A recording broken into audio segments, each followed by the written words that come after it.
সবচেয়ে ভয়ঙ্কর বাহিনীর মধ্যে অন্যতম হলো এরিনা বাহিনী, যাকে সেনাবাহিনী হিসেবে ধরা হয়। এই সেনাবাহিনীতে কাজ করে আমাদের গল্পের নায়ক পারভেজ হোসেন ওরফে আকাশ। আকাশ যেমন লম্বা তেমনই সুদর্শন ছেলে, তেমনই চৌকস এবং অনেক বিপজ্জনক ব্যক্তিদের মধ্যে একজন। এক কথায় ওর পেশা হলো মৃত্যু নিয়ে খেলা করা। যে মিশনে গেলে কেউ বেঁচে ফিরতে পারবে কিনা তাই জানে না, আকাশের কাজ হচ্ছে ওই মিশনগুলো শেষ করা, যার জন্য আকাশকে সবাই কিলারম্যান বলেই জানে। এখন শুধুমাত্র আপনারা আমাদের গল্পের হিরো সম্পর্কে এইটুকুই জেনে রাখুন, কেননা এর চেয়ে বেশি বলাটা প্রয়োজন হবে না। চলুন এবার তাহলে গল্পে ফেরা যাক। আজকে একটা মিশন শেষ করার জন্য আকাশকে যেতে হবে, তাই বড় অফিসার আকাশকে ডেকে পাঠায়। স্যার, আমাকে ডেকেছেন? হ্যাঁ, তোমাকে ডেকেছি যে কারণে আজকে তোমাকে একটা মিশনে যেতে হবে, এবং ওই মিশনটা অনেক ভয়ঙ্কর। স্যার, আপনি কি ভুলে গিয়েছেন আপনি কাকে কি বলছেন? আমি জানি আকাশ, এটা তোমার জন্য স্বাভাবিক, তাই এই মিশনে তোমাকে একাই যেতে হবে। কি বলছেন কি? আমাকে একা যেতে হবে? হ্যাঁ, একা। কেননা এই মিশনের জন্য কোনো অফিসারে যেতে রাজি হবে না, তাই তোমাকে যেতে হবে এই মিশনে। তাহলে স্যার, আমার যাওয়ার জন্য সবকিছু রেডি করেন, আমি তৈরি হয়ে আসতেছি। তুমি তাহলে তোমার জিনিসপত্র নিয়ে মিশনে চলে যাও, তবে তুমি চিন্তা করো না, তোমার সর্বোচ্চ নিরাপত্তা ব্যবস্থা করবো আমরা। ঠিক আছে স্যার, আমি তাহলে কিছুক্ষণ পর আসতেছি। এইদিকে আকাশ বড় অফিসারের সাথে কথা বলে বের হয়ে যায়, কেননা আজকের মিশনটা হবে খুবই ভয়াবহ। এই মিশনটা এতটাই সাংঘাতিক যে সেজন্য এই মিশনে অন্য অফিসাররা যেতে রাজি হচ্ছে না। যদিও ওরা অনেক ডেঞ্জারাস মিশনে গিয়েছিল, কিন্তু এই মিশনটা সবচেয়ে আলাদা। 15 মিনিট পর আকাশ তৈরি হয়ে নিয়ে যুদ্ধ বিমানে উঠে পড়ে। একাই বিমান নিয়ে বেরিয়ে পড়ে ওই লোকেশনে। এই বিমানটা 1 মিনিটে 5 কিলোমিটার দূরে চলে যেতে পারে। এভাবে 30 মিনিট পর আকাশ একটা ঘন জঙ্গলের মাঝে যুদ্ধ বিমানটা ল্যান্ড করে একাই জঙ্গলের ভিতরে চলে যায়। এখানে আকাশকে সম্পূর্ণ বড় অফিসার মনিটরিং করছে। আকাশ, তুমি প্লেন থেকে কেন নামলে? বিমানের ভিতরে গেলে না জানি কোন দিক থেকে মিসাইল ছাড়ে, তাই এখানে রেখে ভিতরে প্রবেশ করব। ঠিক আছে, আমরা তোমাকে এখন থেকে প্রোটেক্ট করার চেষ্টা করব। স্যার, তাহলে এবার অনুমতি দেন, আমি ভিতরে ঢুকবো। বেস্ট অফ লাক আকাশ, তোমার উপর আমার সম্পূর্ণ বিশ্বাস আছে। আমি চাই তুমি মিশনটা শেষ করে ফিরে এসো। ওকে স্যার, তাহলে মিশন শেষে আমি আপনার সাথে কথা বলবো। ওকে আকাশ, তবে নিজের কেয়ার রাখবে। এরপর আকাশ ওই ঘন জঙ্গলের পথ ধরে ভিতরে ঢুকে যায়। আকাশের চোখে হলো গ্রাম লাইট ছিল, যার জন্য যতই অন্ধকার হোক না কেন একজন মানুষের এবং গাছ ও বিল্ডিং এর অস্তিত্ব খুব সহজে বোঝা যায়। এতে করে সব দিক দিয়ে রাতের বেলায় এই অপারেশনগুলো করতে সুবিধা হয়। হলো গ্রামের সাহায্য অনেক জায়গায় লুকানো লোকগুলোকে আকাশ খুব সহজেই মেরে ফেলে, কেননা রাতে আকাশ হলো গ্রামের সাহায্য সব করতে পারছে, কিন্তু ওরা কিছু না দেখতে পেয়ে মারা পড়ছে। তার উপর পুরো জঙ্গলের মধ্যে ল্যান্ড মাইন, ভুলেও একটাই পা পড়লে এখানেই আকাশের কাহিনী শেষ। আকাশ খুব সাবধানের সাথে লোকগুলোকে মারছে, সাথে ভিতরে ঢুকতে থাকে। এভাবে ঢুকতে ঢুকতে প্রায় 70 জন লোককে আকাশ মেরে ফেলে। এখন আকাশ খুব কাছেই চলে এসেছে টার্গেটের। অনেক সাবধানের সাথে ভিতরে প্রবেশ করে বোম দিয়ে অনেককে মেরে ফেলে। আকাশ, তুমি শত চেষ্টা করলেও ওদের কাছ থেকে কথা আদায় করতে পারবে না, তাই কন্ট্রোল রুম খুঁজে হার্ড ডিস্ক গুলো নিয়ে আসো। ঠিক আছে স্যার, আমি তাহলে খোঁজার চেষ্টা করতেছি। আকাশ ওদের সবাইকে মেরে ফেলে। কন্ট্রোল রুমে গিয়ে সবগুলো হার্ড ডিস্ক নিয়ে নেয়। ওই হার্ড ডিস্ক নেওয়ার জন্য একটা লোক গুলি করে আকাশের পিঠে, কিন্তু বুলেট প্রুফ হওয়ার কারণে কোনো ক্ষতি হয়নি। ওই মিশনটা শেষ করে আকাশ ওই বাড়ি থেকে বের হয়। বের হওয়ার পর রকেট দিয়ে পুরো বাড়িটা উড়িয়ে দেয়। মিশন শেষ করে চলে আসে আর্মি ক্যাম্পে। ওখানে সবাই আকাশকে শুভেচ্ছা জানাতে থাকে। ওয়েল ডান আকাশ, তোমাদের এই এমন মিশন কমপ্লিট করা সম্ভব। স্যার, একটা কথা বলার ছিল। কি কথা? তাড়াতাড়ি বলো। স্যার, আমার 5 দিনের ছুটি লাগবে। এই ব্যাপার, তুমি যেদিন চাইবে যেতে পারবে। ধন্যবাদ স্যার, তাহলে আমি কালকেই যাব। যাও, কিন্তু ওখান থেকে আসলে তোমাকে আরো একটা মিশনে যেতে হবে। তবে এই মিশনটা অন্যরকম। যেমন কি রকম স্যার? সব যদি এখনই বলে দেই তাহলে ছুটির পর কি বলবো।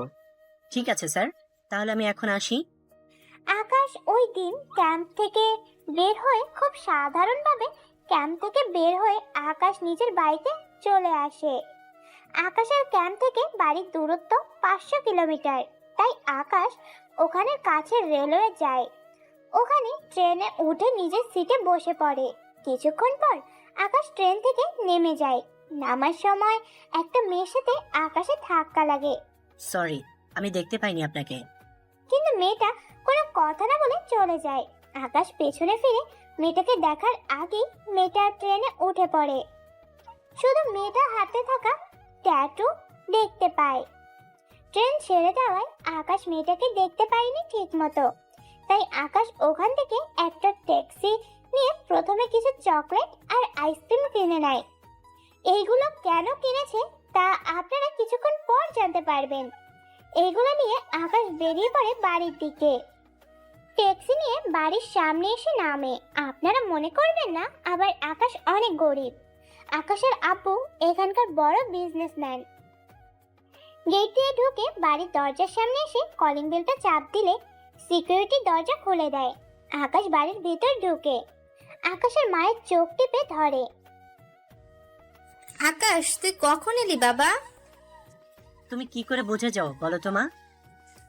কারণ তুই তো আমার ছেলে। আমি যদি তোকে না চিনি তাহলে কে চিনবে? আম্মু, ঈশা কোথায়? কোথায় আবার? কলেজে গিয়েছে। আসতে আরো 3 ঘন্টা দেরি হবে। তাহলে আমি ওর সাথে কলেজে দেখা করি। কিন্তু তুই মাত্র এলি, আগে রেস্ট নে, তারপর না হয় যাবি। না মা, দেরি হয়ে যাবে। আমি এখনই গিয়ে ওর সাথে দেখা করে আসি। আকাশ আবারও বাড়ি থেকে গাড়ি নিয়ে বেরিয়ে পড়ে ঈশার কলেজের উদ্দেশ্যে। 30 মিনিট পর আকাশ গাড়ি চালিয়ে চলে আসে কলেজে। ওখানে সব শিক্ষকই আকাশকে চিনে, কারণ আকাশ এই কলেজেই পড়েছে। তবে কিছুদিন পর ঈশাও এই কলেজ থেকে অন্য ভার্সিটিতে ভর্তি হয়ে যাবে। আকাশ অনেক খোঁজাখুঁজির পর ঈশাকে পেল, তাও ক্যান্টিনের ভিতরে। তাই আকাশ চুপি চুপি ঈশার চোখে হাত দেয়। কে কে আমার চোখে হাত দিয়েছে? কথাগুলো বলে ঈশা হাত দিয়ে ছুঁয়ে দেখে কার হাত। কিন্তু ঈশার বেশি সময় লাগেনি কার হাত এটা খুঁজে বের করতে। ভাইয়া, তুই এখানে? হ্যাঁ, আমি এখানে। বাড়িতে গিয়েছি, তোকে দেখতে পাইনি, তাই আমি কলেজে চলে এসেছি। না ভাইয়া, আমার জন্য কি এনেছিস? ওইগুলো বাসায় আছে, গেলেই পাবি। ভাইয়া, তোর সাথে আমার বান্ধবীদের পরিচয় করে দিই। আমরা সবাই একসাথে ভার্সিটিতে ভর্তি হব। তাছাড়া আমরা সবাই 2 বছর ধরে ভালো বন্ধুত্ব আমাদের মধ্যে। তাই তুই ওদের সাথে পরিচিত হ। আকাশ ওদের সাথে পরিচয় হয়ে নেয় একজন একজন করে। আজকে যেহেতু আমি এসেছি, তাই সব বিল আমি দিব। ভাইয়া, তুই কেন দিবি? কোনো কথা নাই, আমি সব দেব। ঠিক আছে, তুই দিস। এখন তাহলে আমরা খাবার খাই। ওরা সবাই মিলে খাবার খাচ্ছিল। তখন কয়েকটা বকাটে ছেলে আসে ক্যান্টিনে। ওরা ওখানে এসেই বাজেভাবে কথা বলতে থাকে আকাশ ও ওর বোনদের। দেখ দেখ, কেউ একটা পায় না আর কেউ 5-6টা নিয়ে ফুর্তি করে। ওই বাজে ছেলে কোথাকার, মুখ সামলে কথা বল, নয়তো তোর মুখ ভেঙে দেব। তাই নাকি? তুই কি জানিস না আমি কে, কি আমার পরিচয়? তা কি তুই ভুলে গিয়েছিস? না, ভুলিনি। তুই কি ভুলে গেছিস আমি কে? তাতে কি, একটা ছেলে অথচ 6টা মেয়ে, বেশি হয়ে গেল না? তার চেয়ে ভালো আমাদের ভাগে কয়েকটা দিলে কেমন হয়? চুপ করবি বেয়াদবের বাচ্চারা? কথাটা শুনে রকি গায়ে লাগলো। তাই যেই ঈশার হাত ধরতে যাবে তখনই তখনই আকাশ রকির হাত ধরে ফেলে।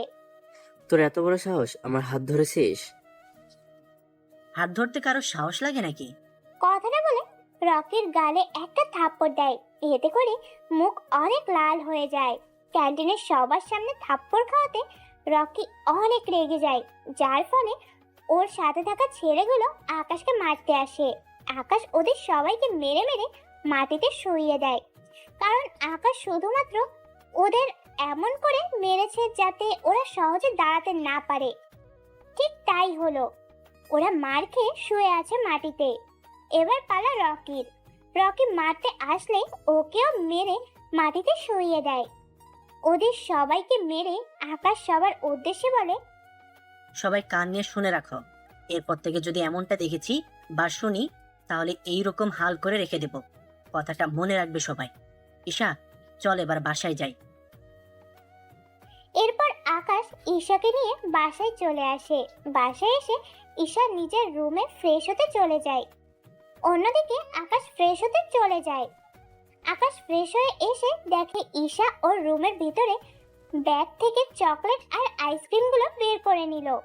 তোর কি একটু লজ্জা করে না বড় ভাইয়ের ব্যাগের ভিতর কি কি আছে তা দেখতে? ওই লজ্জা করবে কেন? আমি তো আমার জিনিসগুলো নিতে এসেছি। বোন, তুই তো জানিস আমি বেড়ানোর জন্য আসি নাই, তবু আসার সময় তোর পছন্দের জিনিসগুলো নিয়ে এসেছি। তুই এইগুলো নিয়ে রুমে যা, আমি খাবার খেয়ে একটু ঘুরতে বের হব। ঠিক আছে ভাইয়া। ঈশা ওইগুলো নিয়ে নিচে চলে যায়। অন্যদিকে আকাশ রেডি হয়ে নিচে নামে। আকাশ ঈশা ওরা দুজনে খাবার খেয়ে নেয়। ঈশা খাবার খেয়ে নিজের রুমে চলে যায়। অন্যদিকে আকাশ বাসা থেকে বের হয়ে ওর আব্বুর অফিসের দিকে চলে যায়। অফিসের সবাই আকাশকে চিনে না, তাই ওর আব্বুকে কল দিয়ে বলে নিচে কাউকে পাঠিয়ে দিতে, যাতে করে আকাশকে কেউ কোনো প্রশ্ন এবং কোনো কাজে না আটকায়। কিছুক্ষণ পর সিকিউরিটি আকাশকে ভিতরে নিয়ে গেল। ওখান থেকে আকাশ ওর আব্বুর রুমে চলে গেল। আসতে পারি? মাই সন, আসো আসো, ভেতরে আসো। তুমি কখন এলে বাড়িতে? আমি তো সকাল 11টা এসেছি, কিন্তু তুমি দুপুরে বাসায় আসলে না কেন? দেখতেই তো পাচ্ছ কত কাজ পড়ে আছে। এত কাজ করো কেন আব্বু তুমি? তুই কি কম কাজ করেছিস? কত রিস্ক নিয়ে তুই কাজগুলো করতে হই তোকে। তোকে তো বলেছি ওই কাজ সেরে আমার ব্যবসায় এসে হাত লাগা, কিন্তু তুই তো কোনো কথাই তো শুনছিস না। থাক আব্বু, তুমি তোমার কাজ নিয়ে থাকো, আমাকে আমার কাজ করতে দাও। আমি আর 3 দিন থাকবো, এরপর চলে যাব আমি। কি এত অল্প সময় থাকবি? আচ্ছা আব্বু, আমি গেলাম। আকাশ অফিস থেকে বের হয়ে ওই শহরটা ঘুরে দেখে। তখন আবারও ওই ট্র্যাক্টর থাকা হাতটা দেখতে পায়। সেজন্য গাড়ি নিয়ে মেয়েটার পিছু নিতে থাকে, কিন্তু নিমিষেই মেয়েটা হারিয়ে যায়। কি করছিস কি আকাশ? যেখানে তোর হাতে কোনো সন্ত্রাসী পালাতে পারে না, সেখানে সামান্য একটা মেয়ে হারিয়ে গেল। কথাগুলো আকাশ নিজের মধ্যে চিন্তা করতে থাকে। ওই দিনের মতো আকাশ বাসায় চলে আসে। বাসায় এসে রুমের মধ্যে রেস্ট নিতে থাকে। তখনই আকাশের বড় স্যার কল দেয়। হ্যাঁ স্যার, বলুন। তোমাকে কি করে যে কথাটা বলি। কি কথা স্যার? তোমাকে কালকে ক্যাম্পে আসতে হবে। আমি জানি তোমার আরো 3 দিন ছুটি আছে, কিন্তু এমার্জেন্সি কাজের জন্য তোমাকে কালকে আসতে হবে। চিন্তা করবেন না স্যার, আমি তাহলে সকালেই রওনা দেব। সকালে না, তোমাকে রাতে আসতে হবে। কিন্তু স্যার, আমি আসার জন্য ট্রেন পাবো না। ট্রেনে কেন? আমি তোমার জন্য হেলিকপ্টার পাঠিয়ে দেবো। 2 ঘন্টার মধ্যে তোমার বাড়ির ছাদে তুমি হেলিকপ্টার পেয়ে যাবে। ঠিক আছে স্যার। কল কেটে দিয়ে আকাশ ওর বাবা মায়ের সাথে এবং ঈশার সাথে কথা বলতে থাকে। সাথে আকাশ নিজের ব্যাগটাও গুছিয়ে নেয়। ওই সময়ের ভিতরে হেলিকপ্টার চলে আসে। হেলিকপ্টার আসলে আকাশ ওখান থেকে উঠে পড়ে। সবার থেকে বিদায় নিয়ে 2 ঘন্টা পর আকাশ ক্যাম্পে চলে আসে। স্যার, ডেকেছেন আমাকে? তোমাকে যে জন্য ডেকেছি, এই নাও ফাইল। কিসের ফাইল এটা স্যার? তুমি পড়লে বুঝতে পারবে, তাই এটা আগে পড়ো, তারপর তুমি বুঝতে পারবে কাল সকালে তোমার মিশন শুরু হবে। আচ্ছা, তাহলে আমি যাই। আকাশ ওখান থেকে চলে আসে। এসে ফাইলটা পড়ে বুঝতে পারে সকালবেলা আকাশ নিজের ব্যাগ নিয়ে এসে হাজির। স্যার, আমি রেডি। এই নাও, এই ফাইলে সব লেখা আছে। তোমাকে কোথায় যেতে হবে, কি কি করতে হবে। তার সব ডিটেলস এখানে আছে। আর একটা কথা, তুমি নিজের পরিচয় কাউকে দিতে পারবে না। পাগল নাকি স্যার? আমার পরিচয় কেন দিব? আচ্ছা স্যার, এই মিশনে যদি লোকজনকে... না আকাশ, এমন কোনো কিছু করা যাবে না। নিজেকে কন্ট্রোল করতে হবে, কেননা তোমাকে গ্রেপ্তার করলে তো তখন চালাতে গেলে সব জেনে যাবে। ঠিক আছে স্যার, তাই হবে। তাহলে আমি এবার আসি। বড় অফিসারের থেকে বিদায় নিয়ে আকাশ চলে আসে রেলওয়ে। ওখানে আকাশ টিকিটের জন্য লাইনে দাঁড়িয়ে আছে। 10 মিনিট পর আকাশ টিকিট হাতে পেল। হাতে নিয়ে ট্রেনে উঠে পড়ে এবং নিজের কেবিনে গিয়ে শুয়ে পড়ে। কেননা ট্রেনে করে 5 থেকে 6 ঘন্টা সময় লাগবে, ততক্ষণে আকাশ ব্যাগটা মাথার নিচে দিয়ে ঘুমিয়ে পড়ে। এভাবে কয়েকটা ঘন্টা যেতে একটা মেয়ে এসে আকাশের কেবিনের ভিতর সামনের সিটে গিয়ে বসে। মেয়েটা কিছুক্ষণ পর এত জোরে চিৎকার দিল যে আকাশের ঘুমটাই ভেঙে গেল। কি হয়েছে? আপনি এত জোরে চিৎকার দিলেন কেন? আসলে রাতের বেলায় আমার ভয় করে। রাতের বেলায় ভয় করলে দিনে জার্নি করতে পারবেন? আমি কি জানতাম আপনি এই রুমের মধ্যে থাকবেন? প্লিজ একটু লাইটটা জ্বালিয়ে দিন না। লাইট জ্বালালে তো আমার নিজেরই ঘুম হবে না। তাহলে আমার যে ভয় করছে। মেয়েটার কথা শুনে আকাশের একটু মায়া হলো, তাই লাইট জ্বালিয়ে দিল। তবে ডিম লাইট, অল্প অল্প আলোতে মেয়েটিকে বোঝা যাচ্ছিল, তবে পুরোপুরি না। এরপর ওরা দুজনে শুয়ে পড়ল। কয়েক ঘন্টা যেতেই আকাশের ঘুম ভেঙে যায়, কেননা আকাশকে এখন নামতে হবে। কিন্তু সামনের সিটে তাকিয়ে দেখে কেউই নেই। তাহলে কি কাল রাতে স্বপ্ন দেখেছি? আকাশ কোনো কিছু না ভেবে ট্রেন থেকে নেমে যায়। ফাইলে থাকা ঠিকানায় চলে যেতে থাকে। ওখানে একটা ট্যাক্সি করে আকাশ ওর ঠিকানায় চলে যায়। ওখানে গিয়ে আকাশ দেখে একটা পুরনো বাড়ি। এই জন্য আকাশ কোনো কিছু না ভেবে ভিতরে চলে যায়। ভিতরে গিয়ে ভালো করে দেখতে থাকে কোনো গোপন দরজা আছে কিনা। কিছুক্ষণ পর আকাশ সেই কাঙ্ক্ষিত দরজা পেয়ে গেল। খুব সাবধানে ভিতরে ঢুকে যায়। ওখানে সিঁড়ি দিয়ে নিচে নামে। ওখানে অনেক বড় একটা রুম দেখতে পায়, সাথে অনেক ধরনের অস্ত্র দেখতে পায়। সবকিছু সাজিয়ে রেখেছে। তখনই কল আসে আকাশের ফোনে। স্যার, আপনি কি করে জানেন আমি রুমের ভিতরে? কারণ রুমের সিঁড়ির কাছে ক্যামেরা আছে, এতে করে ওই রুমে কে যায় বা না যায় সব দেখা যাবে। কিন্তু তুমি যখন চলে এসেছো, ক্যামেরাটা খুলে নিতে পারো। তোমাকে এই রুমে কথা এই জন্য বলিনি, কারণ আমি জানি তুমি এই রুমটা ঠিক খুঁজে বের করতে পারবে। অনেক টায়ার্ড, তাহলে আমি বিশ্রাম নিয়ে তারপর আপনাকে কল দিয়ে জানাবো। আরে আরও একটা কথা, ওইখানে তোমার জন্য একটা গাড়ি রাখা আছে, ওই গাড়িটা তুমি ইউজ করবে। ঠিক আছে স্যার। ওই সময় আকাশ রেস্ট নেয়। রেস্ট নেওয়া শেষ হলে আকাশ ফাইলটা পড়ে গাড়ি নিয়ে বেরিয়ে পড়ে ওই ঠিকানায় চলে যায়। কিন্তু ওই ঠিকানায় গিয়ে আকাশ সামনে তাকিয়ে দেখে একটা ভার্সিটির। যদিও আকাশ এতক্ষণ খেয়ালই করেনি, সেজন্য আবারও ফাইলটা খুলে দেখতে থাকে ঠিকানা সঠিক আছে কি না তা চেক করার জন্য। ঠিকানা তো ঠিকই আছে, তাহলে এই ভার্সিটিতে কি এমন কাজ থাকতে পারে? কথাগুলো বলে আকাশ ভাবতে থাকে। ভাবতে ভাবতে গেট দিয়ে ভেতরে ঢুকতে যায়। ওই ফাইলে লেখা আছে এখানে আকাশকে কি কি করতে হবে। সেই অনুযায়ী আকাশ প্রিন্সিপাল স্যারের রুমের দিকে যায়। ওখানে সব কথা শেষ করে নেয় এবং আকাশ ওর ক্লাসের দিকে চলে যায়। তবে আকাশ করানোর জন্য না, ক্লাস করতে, তাও লাস্ট ইয়ারে ভর্তি হলো। কেননা আকাশের বয়সের সাথে ওই শেষ ইয়ারটাই ঠিক হবে, তাই লাস্ট ইয়ারে ভর্তি হয়েছে। ক্লাসের সামনে গিয়ে স্যারের অনুমতি নিয়ে ভেতরে গিয়ে বসে পড়ে। ওই দিনটা আকাশের ওইভাবে কেটে যায়, কিন্তু কিছুই বুঝতে পারছে না কেন এখানে আকাশকে পাঠানো হয়েছে। তার কারণটা আকাশ এখনো বুঝতে পারছে না। সেজন্য বড় অফিসারকে কল দেয়। স্যার, আমাকে কি এখানে পড়াশোনা করার জন্য পাঠিয়েছেন? তা হবে কেন? তাহলে স্যার কি করব বুঝতে পারছি না। তোমাকে ওখান থেকে এর বিরুদ্ধে তথ্য জোগাড় করতে হবে। একে মানে আবার কি স্যার? তাহলে শোনো, একে সম্পর্কে এরপর বড় অফিসার আকাশকে সব ধরনের তথ্য দিতে থাকে। সবটা শোনার পর আকাশ বুঝতে পারে কি করতে হবে, তাই ওই রকম ভাবে কাজটা করতে হবে। সবটা শুনে আকাশ কল কেটে দিয়ে ভাবতে থাকে। ওই দিন আকাশ চলে আসে।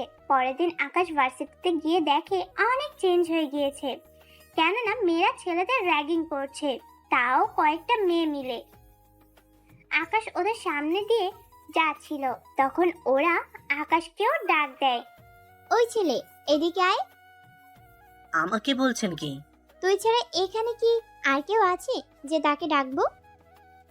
কি জন্য ডেকেছেন? তাড়াতাড়ি করে বলেন, ক্লাসে যেতে হবে।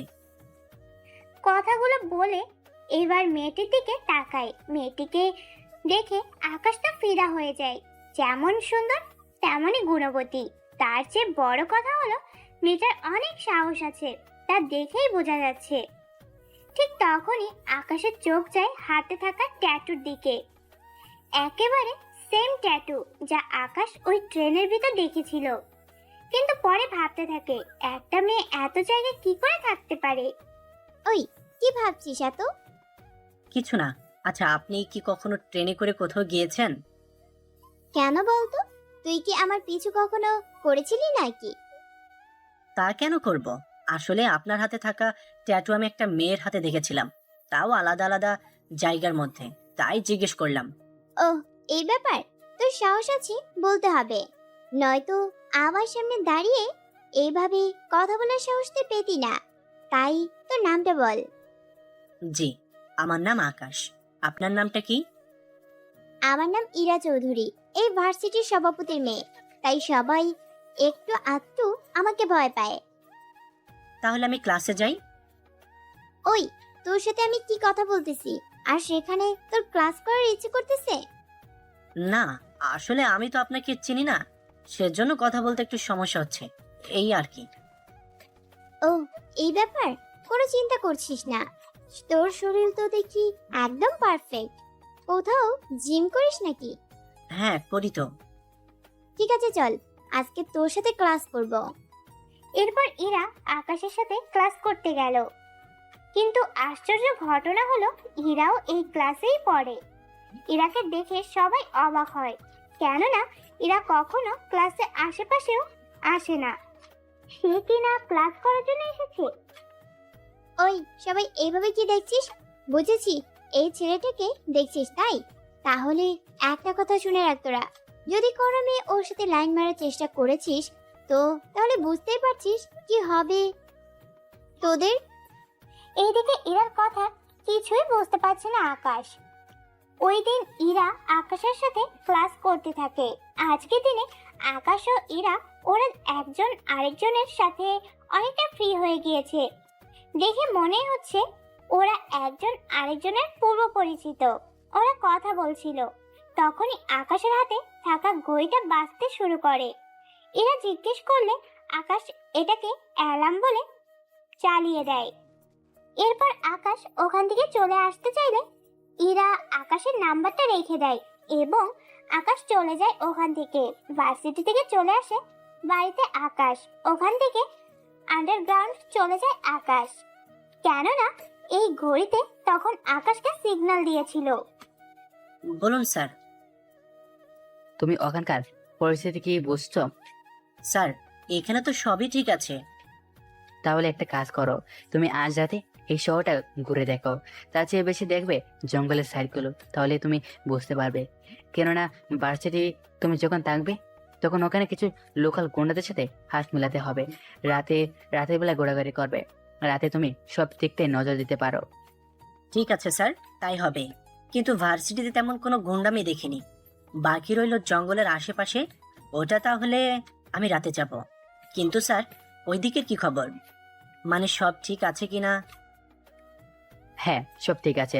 এখন তোমাকে যে দায়িত্বটা দিলাম ওরা শেষ করবে তাড়াতাড়ি। ঠিক আছে স্যার, আমি আপনাকে পরে সব জানাবো। বিকাল বেলা আকাশ প্ল্যান করতে থাকে, কোথায় যাবে কি করবে তা প্ল্যান করে নেয় ম্যাপ দেখে। রাতের বেলায় আকাশ বের হয় গাড়ি নিয়ে, কেননা অন্য কোনো গাড়ি আকাশের জন্য ব্যবহার করা বিপজ্জনক হয়ে উঠবে। রাতে আকাশ গাড়িটা দূরে একটা জায়গায় রেখে জঙ্গলের ভিতর অনেকগুলো বাড়ি দেখতে পায়। সেজন্য দূরবীন দিয়ে বাড়িগুলো দেখতে থাকে, কিন্তু বাড়ির ভিতরে কেউ আছে কিনা তা বুঝতে পারছে না। তাই হোলোগ্রাম সিস্টেম অন করে নেয়। বেশিরভাগই বাড়িতে মানুষের অস্তিত্ব বোঝা যাচ্ছে, কিন্তু তাও 5-6 জন।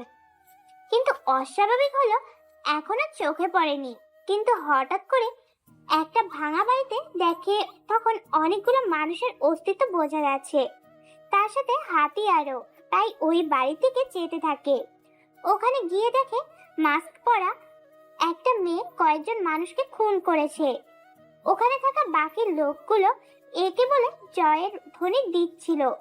এতে আকাশের বুঝতে বাকি রইল না যে এদের মেইন লিডার হচ্ছে কোনো মেয়ে।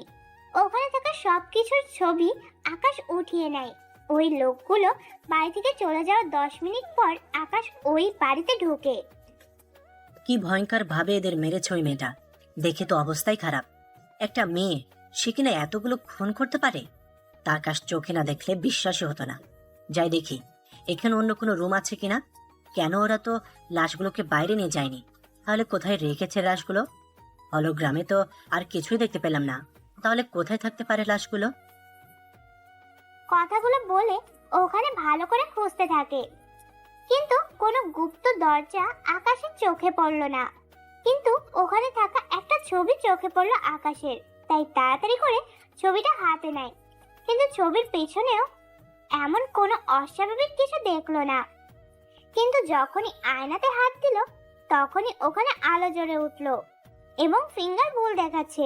তখন আকাশের বুঝতে বাকি রইল না যে এখানে থাকা গুপ্ত দরজা খুঁজে পেতে হলে ফিঙ্গার দিতে হবে, কিন্তু কার ফিঙ্গার হতে পারে? আচ্ছা, ওই মেয়েটা নয় তো যে এই খুনগুলো করেছে? কিন্তু কাদের মেরেছে তাই তো জানতে পারলাম না। কিন্তু তার চেয়ে বড় কথা হলো, এই ছবিতে যদি ক্যামেরা থাকে তাহলে তো আমাকে দেখা যাবে। কথাগুলো নিজের মনে মনে বলছিল, তাই আকাশ ওই ফ্রেমের সাথে মোবাইলের কানেক্ট করে নেয়। এতে করে এই ফ্রেমে থাকা ভিডিওটি ডিলিট করতে পারে। ঠিক তাই হলো, ভিডিওটা ডিলিট করে দিল এবং 1 মিনিটের মতো ভিডিওটা আপ করে দিল, যাতে করে আকাশ এখান থেকে পালাতে পারে। এতে করে আকাশকে এই ক্যামেরায় আর দেখা যাবে না, কেননা ওই লোকগুলো এখনো বাড়িতে যায়নি। তাই ভিডিওতে আকাশকে দেখে ফেলার চান্স একদম কম। তাই সবকিছু ঠিক করে আকাশ ওখান থেকে চলে আসে। ওই বাড়ি থেকে কিছু দূর হেঁটে আকাশ গাড়িতে ওঠে এবং নিজের জায়গায় চলে আসে। ওখানে এসে আকাশ ওর বড় স্যারকে সব জানায়। স্যার, আমি যতটুকু জেনেছি একে আসলে একটা মেয়ে। ওই মেয়েটি কয়েক ঘন্টা আগেও 5-6টা লোককে মেরে ফেলে। কিন্তু তুমি কেন ওকে আটকাওনি? তখন তো আমি শিওর ছিলাম না, তাছাড়া ওরা টের পেয়ে গেলে পালিয়ে যেত। তাই আপনি চিন্তা করবেন, আমি আমার স্টাইলে। তোমার যা ইচ্ছা করো, কিন্তু সাবধানে থাকবে। ঠিক আছে, আমি এদিকটা ঠিক করে আসব। আকাশ কথা বলে কল কেটে দেয়। অন্যদিকে একে হচ্ছে আন্ডারওয়ার্ল্ডের টপ মাস্তানদের মধ্যে প্রথম। আজ পর্যন্ত সবাই শুধু একে এর নাম শুনেছে, কিন্তু ওকে কেউ দেখেনি এবং একে মেয়ে তাও ওর কাছের লোক ছাড়া কেউ জানে না, কিন্তু আকাশ তা জেনে গেল। অন্যদিকে একে ওর বাসায় আসতেই, কুইন, একটা ইনফরমেশন পেয়েছি। কি ইনফরমেশন? তাড়াতাড়ি বল, আমাকে বাসায় যেতে হবে। কুইন, আপনাকে ধরার জন্য আর্মি থেকে একজন লোককে এখানে পাঠানো হয়েছে। ওহ, তাই নাকি? দেখি ওই ছেলেটার কত ক্ষমতা যে আমাকে খুঁজে বের করবে। তা ওই ছেলেটা দেখতে কেমন, নাম কি, আর ডিটেলসে কিছু বলেছে? না কুইন, ওই ছেলেকে কেউ আজ পর্যন্ত ওই ফেসে দেখেনি। ওর কোনো ডিটেলসও কেউ জানে না। বাহ, এই ছেলেটা দেখি পুরাই আমার মতো, কিন্তু আর্মিতে থাকে অথচ ওর চেহারা কেউ দেখেনি এবং নামটাও জানে না কেউ। জি কুইন, কারণ ছেলেটার মাথায় সবসময় হেলমেট থাকতো, যার জন্য ওর চেহারা কেউ দেখেনি। আর কিছু জানা গিয়েছে? কুইন, ছেলেটা অনেক সাহসী এবং বুদ্ধিমান। সে যাই হোক, আমার কিছু যায় আসে না। যদি ছেলেটার খোঁজ পাস তাহলে মেরে ফেলবি। আমি এখন যাই, তুই এদিকটা সামনে নিবি। ঠিক আছে কুইন, আমি এদিকটা সামলে নিব, কিন্তু ওটা শুনেছি ছেলেটা অনেক ডেঞ্জারাস। আগে ওর খোঁজ বের করি, তারপর বাকিটা দেখে যাব।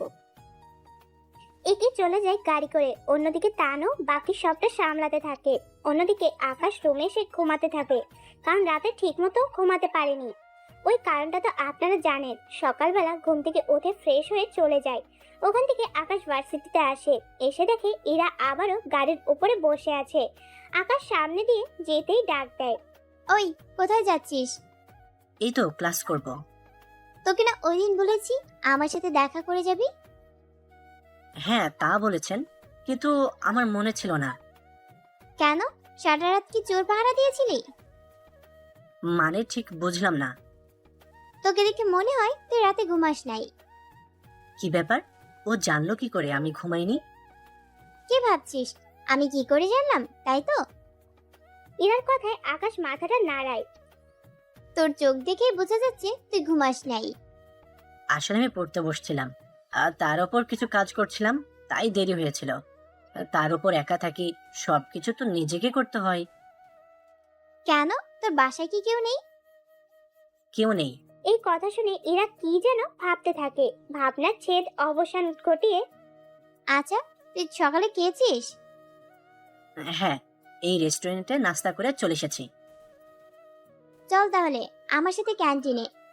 আমি তো খেয়ে এসেছি। ওই চুপ করবি, চল আমার সাথে। আকাশ কোনো উপায় না পেয়ে ইরার সাথে যেতে থাকে। ইরা আকাশকে নিয়ে ক্যান্টিনে আসে। ওখানে কিছু খাবার অর্ডার করে ওদের দুজনের জন্য। ওরা দুজনে খাবার খেয়ে নেয়। এই শোন, তোকে আমার সাথে যেতে হবে। আমি কোথায় যাব? গেলেই তো দেখতে পাবি। এখন চল তাড়াতাড়ি, গাড়িতে ওঠ। আকাশ ওর গাড়িতে গিয়ে বসে আর ইরা ওর গাড়ি চালাতে থাকে। তাই আকাশ ইরাকে ফলো করতে করতে একটা নদীর ধারে এসে থামে। ওরা দুজনেই গাড়ির থেকে নামে। আমরা এখানে কেন এসেছি? প্রেম করতে। মানে ঠিক বুঝলাম না। ওই, তোকে মানে বুঝতে হবে না, শুধু তুই এইটা বল, তোর কোনো গার্লফ্রেন্ড আছে কিনা? কি যে বলেন, আমার কোনো গার্লফ্রেন্ড নেই। কিন্তু আপনি এই সব কথা কেন জিজ্ঞেস করছেন? কারণ আছে, এখানে আমার পাশে এসে বস। আপনার পাশে কেন বসবো আমি? তাহলে এখানে কি অন্য কোনো মেয়ে আছে যে তুই তার পাশে বসবি? আমি ঠিক তা বলিনি। এত কথা না বলে চুপচাপ বস। ইরার কথায় আকাশ ওর পাশে বসে গেল, কিন্তু কিছুটা দূরত্ব বজায় রেখে। তা দেখে ইরা বলে, ওই, আরো কাছে এসে বস। আকাশ আরেকটু কাছে এসে বসে। এরপর ওরা দুজনে অনেক কথাবার্তা বলতে থাকে। কথা শেষ করে ওরা দুজন দুই দিকে চলে যায়। অন্যদিকে আকাশ বাসায় এসে ছবিগুলো ভালো করে পরীক্ষা করতে থাকে। কোথাও মেয়েটার ছবি দেখা যাচ্ছে কি না। কোনো ছবিতেই মেয়েটার চেহারা ভালো করে দেখা যাচ্ছে না। তাই আকাশ ছবিগুলো রেখে রেস্ট নিতে থাকে। অন্যদিকে ইরা নিজের রুমে গিয়ে ভাবতে থাকে। আচ্ছা, আমি কি আকাশের প্রেমে পড়ে গেলাম, নাকি ও আমার প্রেমে পড়েছে? আরে না, ও কেন আমার প্রেমে পড়তে যাবে কেন? ওই তো আমার সাথে কথাই বলতে চায় না ঠিক মতো, কিন্তু আমি যে ওকে ভালোবেসে ফেলেছি, ওই কি ওকে বলে দেব? না থাক, আগে দেখি আমার প্রতি ওর ফিলিংসটা কেমন, তারপর না হয় বাকিটা দেখা যাবে। ইরা, মা আমার, কি ভাবছিস? কিছু না আব্বু, তুমি হঠাৎ আমার রুমে? তোর জন্য ছেলে দেখেছি, আমাদের সিএম আছে না, ওনার ছেলেকে। তুমি আমাকে না জানিয়ে? আরে মা, তেমন কিছু না, তুই রাজি থাকলে আমি ওনাদের সাথে কথা বলবো, নয়তো তোর কোনো পছন্দ থাকলে বল, তার সাথেই না হয়। আব্বু তুমি এখন যাও, আমি তোমাকে পরে জানাবো আমার পছন্দের কথা। তোর কোনো পছন্দ থাকলে বল, আমি ছেলেটার সাথে কথা বলবো। আমি ওকে পছন্দ করি, কিন্তু ও আমাকে পছন্দ করে কিনা তা আমি জানি না আব্বু। ঠিক আছে, তুই তাহলে শিওর হয়ে আমাকে বলিস। ঠিক আছে আব্বু। ইরার আব্বু চলে যায় ওখান থেকে। পরের দিন ইরা ভার্সিটিতে গিয়ে আকাশকে খুঁজে পেল না। পুরো ভার্সিটিতে খুঁজেও ইরা আকাশকে দেখতে পেল না। এভাবে 3 দিন কেটে গেল, আকাশ ভার্সিটিতে আসেনি। এই 3 দিনে ইরা অনেক মিস করছে আকাশকে, অনেকবার কল দিয়েছে, কিন্তু আকাশের ফোন বন্ধ। এই 3টা দিনে ইরার মন খারাপ, ঠিক মতো কারোর সাথে কথাও বলে না। চতুর্থ দিন আকাশ ভার্সিটিতে আসে, কিন্তু আজকে আকাশ ইরাকে দেখতে পাচ্ছে, তাই ওখানে থাকা কয়েকজন ছেলের সাথে কথা বলে। কথা বলার কিছুক্ষণ পর ইরার কয়েকজন বান্ধবী এসে আকাশকে জানায় ইরা ওকে 3 দিন ধরে খুঁজতেছে। তাহলে তোমরা ওকে কল দিয়ে ভার্সিটি আসতে বলো। আকাশের কথায় ওরা ইরাকে কল দিয়ে আসতে বলে। ওদের কল পেয়ে ইরা দেরি না করে ভার্সিটিতে চলে আসে। ভার্সিটিতে এসে খুঁজতে থাকে আকাশকে। একটু খোঁজাখুঁজির পর ইরা আকাশকে একটা ফুল গাছের নিচে দেখতে পায়। সেই জন্য আকাশের সামনে গিয়ে দাঁড়ায়। তুমি এখানে? আমি তোমাকে কোথায় না খুঁজেছি। আসলে আমি একটু কাজে গিয়েছিলাম, তাই আসতে পারিনি। তা ফোন কেন বন্ধ ছিল? আসলে ওখানে নেটওয়ার্ক পাইনি, কিন্তু আপনাকে দেখে মনে হচ্ছে রাতে ঠিক মতো আপনি ঘুমাননি। না এমনি। তা কোথায় গিয়েছিলে? আমি গিয়েছিলাম আমার বন্ধুর কাছে, ওর বিয়ে ছিল, সেজন্য ওখানে গিয়েছি। ও, তা ওখানে কয়টা মেয়েকে ভালো লেগেছে? কেন বলুন তো? না, বিয়ে বাড়িতে যখন গিয়েছেন তখন মেয়ে তো পছন্দ হতেই পারে, এটা তো স্বাভাবিক। হ্যাঁ তো ঠিক বলেছেন, তবে আমি কোনো মেয়ের দিকে ওইভাবে তাকাইনি। না থাকলে তো ভালো। তাহলে এবার চলো, তোমাকে নিয়ে একটু ঘুরতে যাব। গত কয়েকদিন আগেও তুই ছিলাম, কিন্তু আজকে তুমি হয়ে গেলাম। ওই, এটা কোনো সমস্যা? আমি যেইভাবে বলে ডাকি না কেন সেটা আমার ব্যাপার। আমার কোনো সমস্যা নেই, কিন্তু এভাবে তাকাবেন না, আমার ভয় করে। আকাশের এই কথা শুনে ইরা না চাইতেই হেসে দেয়। আশার কি বললাম আমি? একটু আগেই তো বললে আমার মুখটা দেখে তোমার ভয় করে। হ্যাঁ করে তো। এভাবে ওরা অনেকক্ষণ ধরে এভাবে কথা বলতে থাকে, সাথে দুষ্টমিও করতে থাকে। অনেক সময় তো হয়েছে, এবার উচিত চলেন। ঠিক আছে চলো, একটা কথা আমাকে তুমি করে বলতে হবে। চেষ্টা করব। ওরা দুজনই ওখান থেকে চলে আসে। আকাশ নিজের রুমে বসে আছে, তখন বড় অফিসার আকাশকে কল দেয়। আকাশ, তুমি ঠিক মতো পৌঁছাতে পেরেছো তো? হ্যাঁ স্যার, আমি এখন বাসায় আছি। সত্যি আকাশ, তুমি না থাকলে যে কি হতো আমার। তুমি ছাড়া আর কারোর ওপর আমি ভরসা করতে পারছিলাম না। কি যে বলেন না স্যার, এটা তো আমার কর্তব্য। তবু আকাশ, তুমি অনেক করেছো। তোমার জন্য আমি আমার ছেলেকে ফিরে পেলাম। কি যে বলেন না স্যার। ওনারা দুজনে কথা শেষ করে। এখন হয়তো আপনারা বুঝতে পারছেন না কোন ছেলেকে বাঁচানোর কথা বলতেছে। তাহলে চলুন একটু ফ্ল্যাশব্যাক থেকে ঘুরে আসি। ফ্ল্যাশব্যাক, গত 3 দিন আগে আকাশের বড় অফিসারের ছেলেকে কারা যেন কিডন্যাপ করে নিয়ে যায়। এতে করে তিনি ভয় পেয়ে যায়, কি করবে না করবে কিছুই বুঝতে পারছে না। তখনই ওনার আকাশের কথা মনে পড়ে, তাই উনি আকাশকে কল দিয়ে সবটা বলে। আকাশ ওনার কথা শুনে রাতেই ট্রেনে করে ক্যাম্পে চলে আসে। ওখানে বড় স্যারের সাথে দেখা। বড় স্যার আকাশকে সবকিছু বুঝিয়ে বলে। আকাশ সবটা বুঝে নেয়। স্যার কোনো টেনশন করবেন না, আমি 10 জন লোক নিয়ে যাচ্ছি, আপনার ছেলেকে আমি নিয়ে আসব। কথাগুলো বলে আকাশ 10 জন লোক নিয়ে বের হয়। প্রতিটা লোকের হাতে স্নাইগান, সাথে হ্যান্ডগান তো আছে, তার সাথে বুলেট। ওদের মিশন হচ্ছে যে করেই হোক বড় স্যারের ছেলেকে বাঁচানো।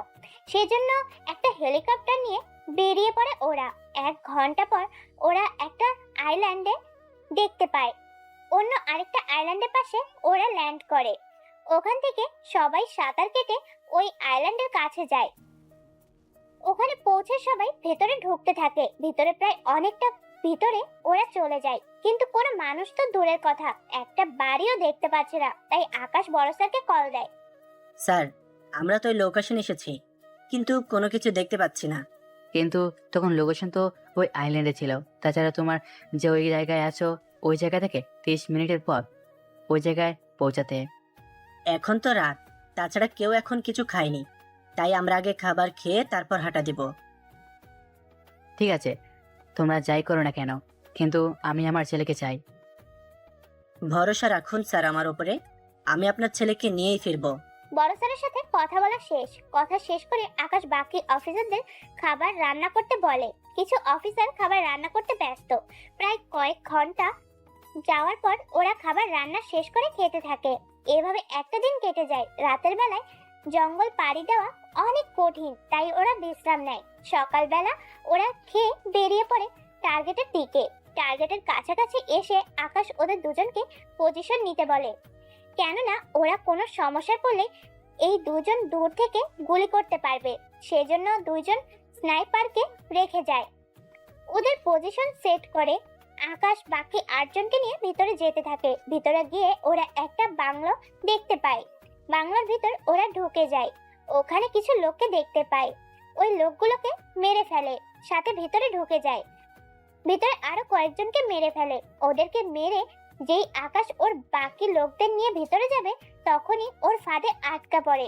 কারণ ওরা একটা বড় মাঠের সামনে এসে পড়ে এবং ওখানকার চারপাশে রয়েছে ওই লোকগুলো, যারা বড় স্যারের ছেলেকে নিয়ে এসেছে। এইদিকে আকাশ তো ভয় না পেলেও বাকি অফিসার ভয় পেয়ে আছে, কেননা এখান থেকে পালানোর কোনো সুযোগ নেই। তখন আকাশ বলে ওঠে, রফিক, আমার কথা যদি শুনতে পাও, আমরা আটকে পড়েছি, তাই আমাদের আশেপাশের যে লোকগুলোকে দেখতে পাবে ওদের সবাইকে মেরে ফেলবে।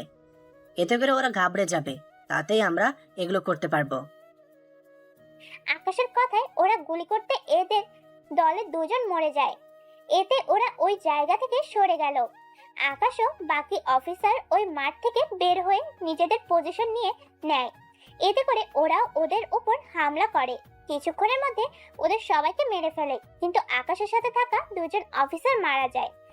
আকাশ ওখান থেকে বের হয়ে যায় অফিসার 2 জনের ডেড বডি নিয়ে, এবং ওই ছেলেটাকে উদ্ধার করে নেয় এবং বড় অফিসারকে এই বিষয়ে কল দিয়ে জানিয়ে দেয়। সোলজার, আমি চেয়েছি সবাইকে বাঁচিয়ে ফিরে নিয়ে যাব, কিন্তু আমি আমার কথা রাখতে পারলাম না। তবে আমরা মিশনটা কমপ্লিট করতে চেয়েছি, এটাই অনেক। মিশনে এরকম অনেক রক্তক্ষরণ হবে, তাই ভয় পেলে চলবে না। আমরা আমাদের লক্ষ্য ঠিক রাখবো, তাই সবাই 2 মিনিট ওদের জন্য নীরবতা পালন করি। আকাশের কথায় ওরা নীরবতা পালন করতে থাকে। নীরবতা পালন শেষে ওরা ওখান থেকে চলে আসে। আইল্যান্ডের কাছে এসে আকাশ এই আইল্যান্ড থেকে অন্য আইল্যান্ডে যায় এবং হেলিকপ্টারটা নিয়ে চলে আসে ওই আইল্যান্ডে। ওখানে আসলে বাকি সব সোলজার উঠে পড়ে সাথে। ওই ছেলেটাকে এবং শহীদ হওয়া সোলজারদেরও উঠিয়ে নেয়। ওখান থেকে যাওয়ার আগে আকাশ রকেট লঞ্চ করে ওই আইল্যান্ডে থাকা বাড়িটা ধ্বংস করে দেয়, যাতে করে অন্য কেউ ওখানে নিজেদের আস্তানা না বানাতে পারে। মিশন শেষ করে আকাশ ক্যাম্পে এসে বড় স্যারের হাতে ওনার ছেলেকে তুলে দেয় এবং 2 জন সোলজারের মৃত্যুতে ওদের বাড়িতে বডিগুলো পাঠানোর ব্যবস্থা করে। ওই মিশনটা শেষ করে আকাশ আবারও রাতে রাতে চলে আসে। ফ্ল্যাশব্যাক শেষ। ওখান থেকে আসার পর কি হলো তা তো আপনারা সবাই জানেন, তাই নতুন করে কিছু বললাম না। এইদিকে ইরা আজকের দিনটা ওর কাছে ভালো লেগেছে, অনেক ভালো লেগেছে, কারণ আজকে আকাশের সাথে ওর দেখা হলো। সেই জন্য পরের দিন আকাশ ভার্সিটিতে এসে খোঁজ নিতে থাকে এখানকার ছোটখাটো মাফিয়াদের ব্যাপারে। এতে করে আকাশ অনেক তথ্য জোগাড় করে। অনেক তথ্য জোগাড় করে ফেলেছি, এখন শুধু সময় বুঝে ওদের সাথে মোকাবেলা করতে হবে, তাইলেই হবে। কথাগুলো আকাশ ভাবছে, তখনই কেউ একজন আকাশের কাঁধে হাত রাখে। এতে আকাশ চমকিয়ে ওঠে এবং পেছনে ফিরে তাকিয়ে ইরাকে দেখতে পায়। ও তুমি, আমিও ভয় পেয়ে গিয়েছিলাম। ওই ছেলেগুলোর সাথে কি কথা হচ্ছিল? এমনি কোনো কথা নাই, শুধু একটা কথা বলছিলাম, এর বেশি কিছু না। ওই ছেলেগুলো খারাপ, তাই ওদের সাথে কথা বলবে না বেশি। ঠিক আছে, বলবো না। এই নাও কার্ড, 5 দিন পর আমার জন্মদিন, তাই তুমিও আসবে কিন্তু। ঠিক আছে, আমি অবশ্যই আসবো। একটা কথা, ওই দিন কিন্তু তুমি অনেক সুন্দর হয়ে পরিপাটি করে আসবে। কেন, আমার জন্য কি কোনো স্পেশাল কিছু হচ্ছে নাকি? হ্যাঁ, তা এলেই দেখতে পারবে। ওই দিনের মতো ইরা ওখান থেকে চলে যায়। এই সাথে ইরা কদিন পরে ইরার বাড়ির তেমন আসেনি। বাড়ির কাছে এসে এতে করে আকাশের অনেক সুবিধা হলো। এত রাতে কল দিলে যে আকাশ অনেকগুলো কাজ 10 করতে মিনিটের পেরেছে। ভিতরে তৈরি হয়ে নিচে নামো। খারাপ ছেলেদের থেকে ঠিক আছে আসতেছি। এভাবে 10 মিনিটে রেডি হয়ে নিচে নামলে আকাশ ইরাকে নিয়ে নদীর ধারে চলে আসে। আমরা এখানে কেন এসেছি? আসলেই দেখতে পাবে। আকাশ ইরার চোখে হাত দিয়ে নদীর কিনারায় নিয়ে এসে একটা টেবিলের সামনে দাঁড় করায়। Happy birthday to you Ira. আকাশের মুখে জন্মদিনের শুভেচ্ছা শুনে ইরা খুশিতে আকাশকে জড়িয়ে ধরে এবং না চাইতেও আকাশের মুখে একটা চুমু দেয়। ইরা যে এমন কিছু করবে তা আকাশ মোটেও ভাবতে পারেনি। পরে ইরা ব্যাপারটা বুঝতে পেরে আকাশকে ছেড়ে দেয়। ধন্যবাদ দিয়ে তোমাকে ছোট করব না আকাশ। আসলে এই প্রথম কেউ আমার জন্মদিন এত সুন্দর একটা জায়গায় করেছে, তাই তোমাকে। কোনো ব্যাপার না, তাহলে চলো কেক কাটি। হ্যাঁ চলো, কেক কেটে তাড়াতাড়ি বাসায় যাব। আকাশ ও ইরা ওরা দুজনেই একসাথে কেক কাটে এবং একজন আরেকজনকে খাইয়ে দেয়। কেক খাওয়ানোর পর ওরা ওখানে বসে সমুদ্র দেখছে আর বসে বসে গল্প করছে। অনেক রাত হয়ে যাওয়াতে ওরা ওখানে না থেকে গাড়ির কাছে চলে আসে, কেননা এখানে রাতে থাকাটা ঠিক হবে না, কারণ কোন দিক থেকে বিপদ আসে কে জানে। ওরা দুজনে গাড়িতে উঠতে যাবে তার আগেই একটা গাড়ি চলে আসে। দুইটা গাড়ি থেকে 5 জনের মতো ছেলে নামলো। ওরা আকাশ ও ইরার কাছে এসে অনেক বাজে বাজে কথা বলতে থাকে, যা আকাশের মোটেও পছন্দ হয়নি। তাই ওখানে থাকা কিছু কুড়িয়ে ওদের সবাইকে মারতে থাকে, যা এরা অনেক ভালো লেগেছে, কারণ ইরার জন্যই আকাশ ওদের মেরেছে। আকাশ ওদের চাইলেই হাত দিয়ে মারতে পারত, কিন্তু এতে ইরা মনে সন্দেহ জাগবে, তাই অন্য পদ্ধতিতে মারে ওদেরকে। এতে করে ইরার মনে কোনো সন্দেহ জাগেনি। তুমি ঠিক আছো তো ইরা? হ্যাঁ, আমি ঠিক আছি। এখন থেকে চলো তাড়াতাড়ি, তা নয়তো সমস্যায় পড়ে যাব। তাহলে চলো এখান থেকে পালাই। আকাশ ইরাকে গাড়িতে করে ওর বাড়িতে পৌঁছে দেয়। কাল সন্ধ্যের পর তাহলে চলে আসবে। সরি ইরা, আমি কাল একটা জায়গায় যাব, তাই আসতে পারবো না।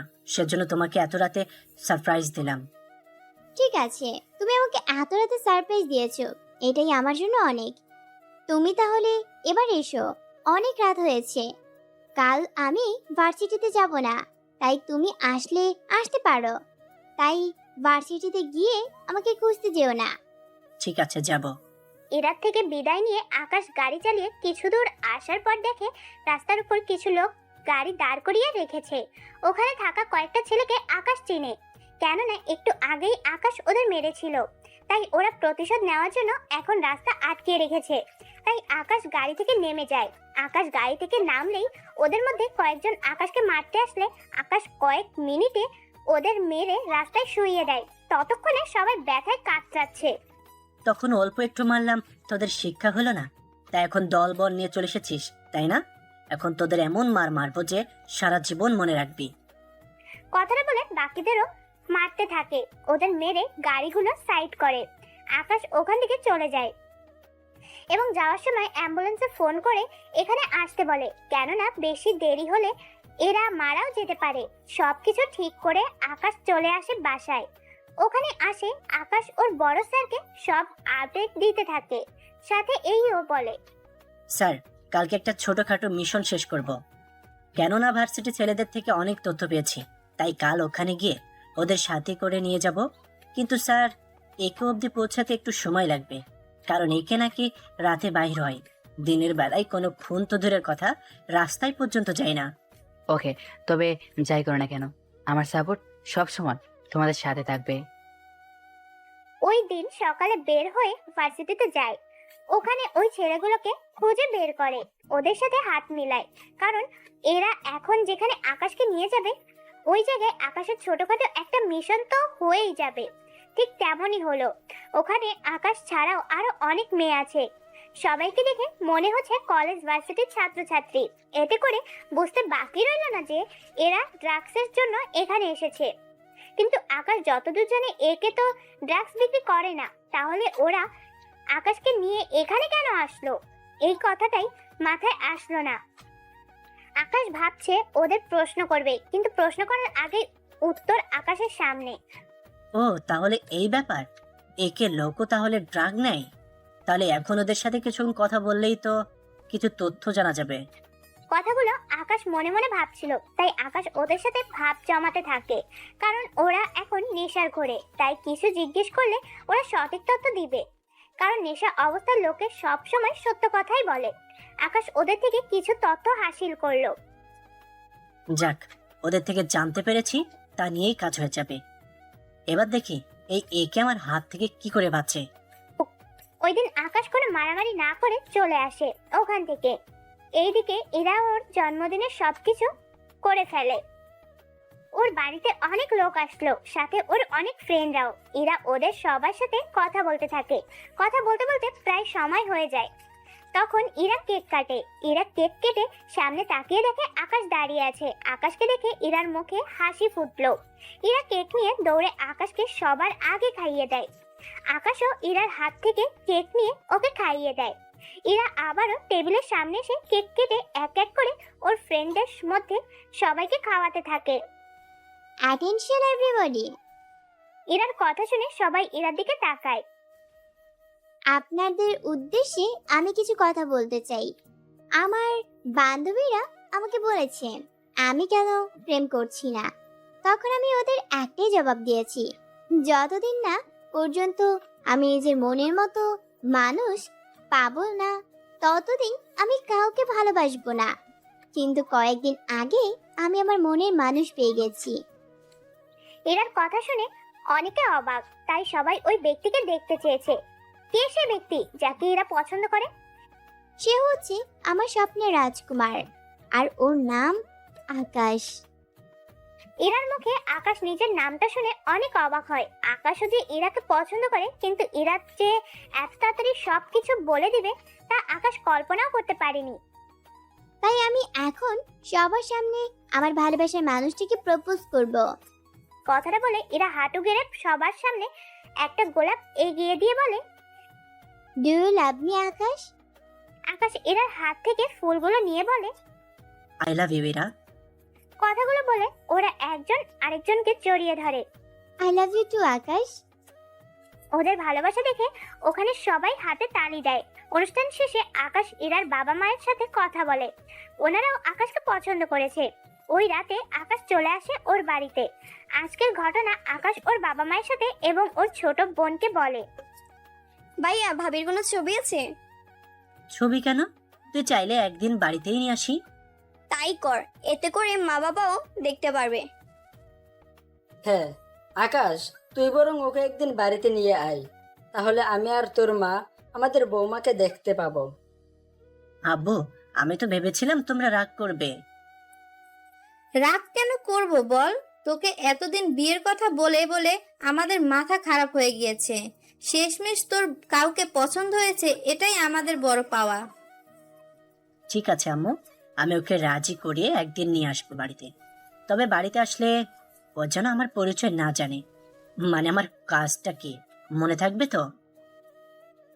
ভাইয়া হ্যাঁ, সব মনে থাকবে। তাহলে আমি বাড়িতে আসার আগে তোকে জানিয়ে দেব। ঠিক আছে ভাইয়া। ওই দিন রাতে আকাশ বের হয়ে চলে যায় জঙ্গলে। কেননা আজকেই একে কে যে করেই হোক আকাশ ওকে ধরবেই। সেজন্য আকাশ চুক্তি মেরে ওই বাড়ির কাছে শুয়ে থাকে, যাতে করে আকাশকে কেউ না দেখতে পায়। ওইদিকে একে ওর দলবল দিয়ে ওই বাড়ির ভিতর চলে যায়। তবে সবচেয়ে আশ্চর্য কথা হলো, এখানে প্রায় 5 থেকে 6টা মেয়ে, সবার গায়ে একই পোশাক। তাই আকাশকে একটু ভাবাচ্ছে এদের মধ্যে কে আসল আর কে নকল। তাই আকাশ উঠে গিয়ে ওই বাড়িটার কাছাকাছি যায়, জানালা দিয়ে উকি মারে, কিন্তু পুরো রুম ফাঁকা। তখন আকাশের বুঝতে বাকি রইল না যে ওরা আন্ডারগ্রাউন্ডে চলে গেছে। তাই আকাশ নিরাশ হয়ে ওখান থেকে চলে আসে। এইদিকে আন্ডারগ্রাউন্ডের ভেতর। তোদের বসের নাম কি বল, এখানে কেন এসেছিস? ওই লোকগুলো এতটাই ভয় পেয়েছে যে ওরা কোনো কথাই বলতে পারছে না। তোদের দিয়ে দেখতেছি কিছুই হবে না, তাই তোদের বাঁচিয়ে রাখার কোনো মানেই নেই। কথাগুলো বলে একে ওই লোকগুলোকে মেরে ফেলে। কুইন, চলেন এবার এখান থেকে আমাদের বের হতে হবে। আমরা যে রাস্তা দিয়ে এসেছি ওই রাস্তা দিয়ে আমরা ফিরবো না। আমাদের এখানে যে অন্য আরেকটা রাস্তা আছে ওটা দিয়ে বের হব। কুইন, এখান থেকে কোনো সমস্যা? কোনো কথা না বলে আমার পিছু পিছু আয় তোরা। ওরা সবাই একে পিছু পিছু যেতে থাকে। অনেকটা পথ ওরা হেঁটে ওই জঙ্গলের অন্য প্রান্তে গিয়ে পৌঁছায়। এইদিকে আকাশ সে কখন থেকে বসে আছে, ওরা বের হবে কখন আর ওদের ধরবে কখন। অনেকক্ষণ হয়ে যাওয়াতে আকাশ ওখান থেকে চলে আসে। এইদিকে যতই দিন যাচ্ছে আকাশের কাছে সব রহস্যই মনে হচ্ছে, কেননা আকাশ অনেক খোঁজ খবর নিয়ে জানতে পারে একে মেয়েটা আসলেই ভালো। কিন্তু কি করবে, আকাশ যতই ভালো হোক না কেন সে নিজের হাতে সব তুলে নিতে পারে না। পরের দিন সকালে আকাশ ভার্সিটিতে আসে। ওর কিছুক্ষণ পরেই ইরাও আসে। ইরা এসে আকাশের পাশে বসে। ওরা নিজেদের মধ্যে অনেকক্ষণ ধরে কথা বলতে থাকে। এভাবে ওদের মধ্যে আরো অনেক ভাব হয়। এখন তো ওরা নিজেদের ছাড়া কোনো কিছু বুঝতেই পারে না। ধীরে ধীরে ওরা নিজেদের অনেক কাছে চলে আসে। এভাবে ওদের ভালোবাসা চলতে থাকে প্রতিনিয়ত। ইরা, তোমাকে একটা কথা বলতে চাই। কি? তুমি যা বলবে আমি তাই করব। বেশি কিছু না, তোমাকে আমার সাথে যেতে হবে আমার বাড়িতে। তোমার বাড়িতে? কিন্তু কেন? কারণ আমার মা বাবা আর আমার আদরের ছোট্ট বোনটা তোমাকে দেখতে চাই, সেজন্য। ওনারা আমার কথা কি করে জানে? নিশ্চয়ই তুমি বলেছো। হ্যাঁ, আমি বলেছি। ওনারা আমার বিয়ে নিয়ে আমার অবস্থা পুরো খারাপ করে দিচ্ছে, তাই আমি ওনাদের তোমার কথা বলেছি। এখন ওনারা তোমাকে দেখতে চেয়েছে, তাই তুমি আমার সাথে 2-3 দিনের জন্য আমার বাড়িতে যেতে হবে। ঠিক আছে, যাব। তাহলে আমাকে একদিনের সময় দাও, আমি সব কাজ গুছিয়ে তারপর কাল বিকেলে তোমার সাথে বের হব। আচ্ছা, এটা বলো, যেতে কত সময় লাগবে? এই তো ট্রেনে করে যেতে 5 ঘন্টা লাগবে। কি? এত দূরে তুমি থাকো? হ্যাঁ, এত দূরে থাকি আমি। তাহলে তুমি কাল বিকেলে রেডি হয়ে থেকো। আমি বাবা মাকে ও ঈশাকে তোমার কথা জানিয়ে দিচ্ছি। আচ্ছা, তুমি ঈশার সাথে ভিডিও কলে কথা বলবে? আচ্ছা দাও, আমিও দেখি তোমার আদরের বোনটা দেখতে কেমন। এই নাও, কথা বলো। আকাশ মোবাইলটা ইরার হাতে দেয়। ইরার সামনে তাকিয়ে দেখে মিষ্টি একটা মেয়ে, দেখতে অনেক সুন্দর, তার সাথে অনেক মায়াবী চেহারা ওর। ঈশা ইরার চেহারা দেখে বলতে থাকে, কে আপনি আর আমার ভাইয়ের ফোন আপনার কাছে কেন? আমি ইরা, এবার চিনলে তো আমাকে? আহারে আমার লক্ষ্মী ভাবি, কবে আসবে ভাইয়ার সাথে আমাদের বাড়িতে? কাল বিকেলে আমরা রওনা দিব। ভাবি তাহলে তোমার পছন্দের খাবারের নামগুলো বলো, আম্মুকে বলে দিলে আম্মু রান্না করে রেখে দিবে। আরে ওই সব লাগবে না। কেন লাগবে না? তুমি তো এখানে 1 ঘন্টার জন্য আসবে না যে নাস্তা করে চলে যাবে। তুমি এখানে কয়েকদিন থেকে তারপর যাবে। ঠিক আছে, তাহলে এখন ফোন রাখছি। ইরা কল কেটে দিয়ে ফোনটা আকাশের হাতে দিয়ে দেয়। এই নাও ফোন। তোমার বোনটা তো ভারী মিষ্টি। আমার একমাত্র বোন বলে কথা। তাহলে এবার উঠতে হবে, বাসায় গিয়ে সব গুছিয়ে নিতে হবে। ঠিক আছে, কিন্তু যাওয়ার আগে একটা কিস তো দিয়ে যাবে। কি বলছো? সবার সামনে দিবা নাকি? উফ, কেউ দেখবে না। আকাশের কথা শেষ না হতেই এরা একটা চুমু দিয়ে দেয় আকাশের গালে। আমি তো কিসের কথা বলছি? আমিও তো তাই দিলাম। আরে আমি ঠোঁটে দেওয়ার কথা বলছি। কি বলছো? ছোটে? তুমি অন্য দিয়ে ডেকো, কিস দিলেই তো হয়। তুমি চোখ বন্ধ করো। আকাশ চোখ বন্ধ করলে এরা আকাশের ঠোঁটে নিজের ঠোঁট ডুবিয়ে দেয়। তখন এরার মনে হচ্ছিল যেন কারেন্ট বয়ে যাচ্ছে ওর শরীরে। অনেক হয়েছে, তাহলে এবার আমি আসি। তবে সাবধানে যাবে। ওরা দুইজন দুই দিকে চলে গেল। আকাশ নিজের রুমে গিয়ে সবকিছু গুছিয়ে নিতে থাকে। অন্যদিকে ইরা ওর বাড়িতে গিয়ে ওর বাবাকে রাজি করায়। কিন্তু ইরা, তুই যে যাবি, ওই দিকটা কে সামলাবে? আব্বু, এখন কি করব? আমি যে ওদের কথা দিয়েছি, এখন তো যেতেই হবে। ঠিক আছে, কিন্তু একটু সাবধানে থাকবি মা। তোর কিছু হয়ে গেলে আমি কি নিয়ে বাঁচবো? তুমি চিন্তা করো না আব্বু, আকাশ অনেক ভালো ছেলে। তাছাড়া ওই দিন তো কথা বলে তুমি নিজেও বুঝতে পারলে। হ্যাঁ, কিন্তু তবুও নিজের খেয়াল রাখবি। যেহেতু কাল বিকালে যাবি, তাহলে সব কিছু ঠিক করে যাবি, যাতে করে তোর অসুবিধা না হয়। ঠিক আছে আব্বু, তাই হবে। ওই দিন রাতের বেলায় একে বের হয়ে ওর আস্তানায় যায়। তোদের যে কারণে ডেকেছি, আমি কয়েকদিনের জন্য বাইরে যাব, তাই আমার সাথে কেউ কন্ট্যাক্ট করবে না। প্রয়োজন হলে আমি করব, তাছাড়া আমি যতদিন না ফিরছি ততদিন তানু সবকিছু দেখাশোনা করবে। কি তানু, পারবে তো? হ্যাঁ কুইন, আপনি এত বড় একটা দায়িত্ব আমাকে দিয়েছেন, আমি তা অবশ্যই পালন করব। ভেরি গুড, তাহলে আমি এবার যাই। তানু, তুই সবটা সামলাবি। এই বলে একে চলে আসে। পরের দিন বিকালে আকাশ নিজের ব্যাগ গুছিয়ে বের হয়ে ইরাদের বাড়িতে চলে আসে। আঙ্কেল, ইরা কোথায়? ও তো রুমে তৈরি হচ্ছে। তোমার সাথে আমার কিছু কথা ছিল। কি কথা আঙ্কেল? দেখো, কিছু মনে করো না। আমার মেয়ে তোমাকে ভালোবাসে, তাই তোমার সাথে ওকে অত দূরে পাঠাচ্ছি, কিন্তু ওর যেন কোনো ক্ষতি না হয়। আপনি এই নিয়ে একটু টেনশন করবেন না। তবুও আমাদের শত্রুর অভাব নেই, তাই ওর খেয়াল রেখো। আমি আপনার মেয়ের কোনো ক্ষতি হওয়া ছাড়াই আপনার কাছে নিয়ে আসবো। ওই তো এরা চলে এসেছে। আব্বু, আমি যাচ্ছি, তুমি নিজের খেয়াল রেখো। তুইও নিজের খেয়াল রাখিস মা। আচ্ছা আব্বু, আমি যাই। আকাশ চলো, ওখানে গিয়ে আবার টিকিট কাটতে হবে। ওইসব আমার আগেই কেনা আছে। তাহলে আঙ্কেল, আমাদের এবার বিদায় দিন। যাও বাবা, সাবধানে। আমার দোয়া তোমাদের সাথেই থাকবে। আকাশ ইরাকে নিয়ে বেরিয়ে পড়ে। বাসা থেকে বের হয়ে রেলওয়ে যায়। ওখানে ট্রেন আসার জন্য অপেক্ষা করতে থাকে। ট্রেন না আসায় আকাশ বাইরে থেকে কিছু খাবার নেয়, কেননা এতে করে ট্রেনের ভিতরে খেয়ে নিতে পারবে খিদে লাগলে। আকাশ খাবার নিয়ে আসে। কিছুক্ষণ পর ট্রেন আসে। ওরা দুজনেই গিয়ে উঠে পড়ে নিজেদের কেবিনে গিয়ে বসে পড়ে।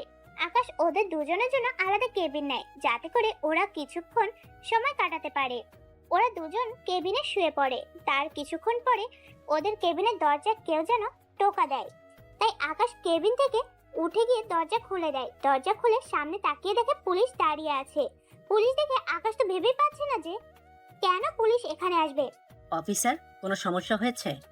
আকাশ পুলিশ অফিসারের কথা বলে জানতে পারে এখানে বিভিন্ন রকমের ছেলে মেয়ে আসে, এইসব কেবিন নেয় এবং অনেক কিছু ওরা করে, তাই ওনারা চেক করবে এখানেও কিছু আছে নাকি। দেখুন, আমার সাথে আমার গার্লফ্রেন্ড আছে, ও এখন ঘুমাচ্ছে, তাই আপনারা চুপচাপ এখান থেকে চলে যান। কথাটা বের করে পকেট থেকে একটা কার্ড বের করে দেখায়। ওরা কার্ড দেখে সেলুট দিয়ে চলে যায়। ওরা চলে যাওয়াতে আকাশ দরজা বন্ধ করে দেয়। দরজা বন্ধ করে দিয়ে শুয়ে থাকে। রাত 3টা বাজে ট্রেন রেলওয়ে থামে। এবার আকাশ ও ইরাকে এখানে নেমে যেতে হবে, কিন্তু ইরা এমন ভাবে ঘুমাচ্ছে যে সেজন্য আকাশ ইরাকে না ডেকে কোলে নিয়ে নেয়। ইরা এখন আকাশের কোলে, আর ইরার ব্যাগও আকাশের ব্যাগ দুটোই আকাশের কাঁধে নেয়। ওখান থেকে বের হয়ে আকাশ গাড়িতে ইরাকে শুইয়ে দেয় এবং ব্যাগগুলো ড্রাইভার গাড়িতে নিয়ে রাখে। আকাশ আসবে বলে ওর বাসা থেকে আগেই গাড়ি পাঠিয়ে দিয়েছে। এইদিকে ইরা অনেক আরামে ঘুমাচ্ছে আকাশের কোলে মাথা রেখে। ওখান থেকে ওরা বাসায় চলে আসে। আকাশ ইরাকে নিয়ে একটা রুমে শুইয়ে দেয়। আকাশ যখন আসছিল তখন অনেক রাত ছিল, তাই কেউ জেগে থাকেনি। পরের দিন সকালে ইরা ঘুম থেকে উঠে দেখে একটা রুমে শুয়ে আছে। এতে ইরা ভয় পেয়ে যায়, কারণ ঘুমিয়েছিল ট্রেনে আর উঠেছে রুমে, সেজন্য। তাই তাড়াতাড়ি পাশ থেকে মোবাইল নিয়ে আকাশকে কল দেয়। আকাশ, তুমি কোথায়? আর আমাকে কে যেন একটা রুমে আটকে রেখেছে। তুমি 1 মিনিট অপেক্ষা করো, আমি আসতেছি। 1 মিনিটের মধ্যে আকাশ ওই রুমে এসে হাজির। তুমি এসেছো? উফ, আমি তো ভয়ে পেয়ে গেছিলাম। এতে ভয় পাওয়ার কি আছে? আমি আছি তো নাকি? তুমি ছিলে না বলেই কিন্তু ভয় পেয়েছি। সরি, আসলে তুমি ট্রেনে ঘুমিয়েছিলে, তাই আমি তোমাকে ঘুম থেকে না তুলে কোলে নিয়ে বাসে চলে আসি এবং এই রুমে শুয়ে দিই। কি, তুমি আমাকে ওখান থেকে এখান পর্যন্ত কোলে নিয়ে এসেছো? তো কি করব, তুমি ঘুমিয়েছিলে তাই আর কষ্ট করে তোমাকে জাগাইনি। তা কেউ দেখে ফেলেনি তো? ড্রাইভার আঙ্কেল ছাড়া অন্য কেউ দেখেনি। বাড়ির সবাই কোথায়? ওনারা নিচে আছে, তুমি ফ্রেশ হয়ে আসো। তুমি এখানে বসে, আমি ফ্রেশ হয়ে আসতেছি। ইরা কিছুক্ষণ পর ফ্রেশ হয়ে আসলে আকাশ ইরাকে নিয়ে নিচে নামে।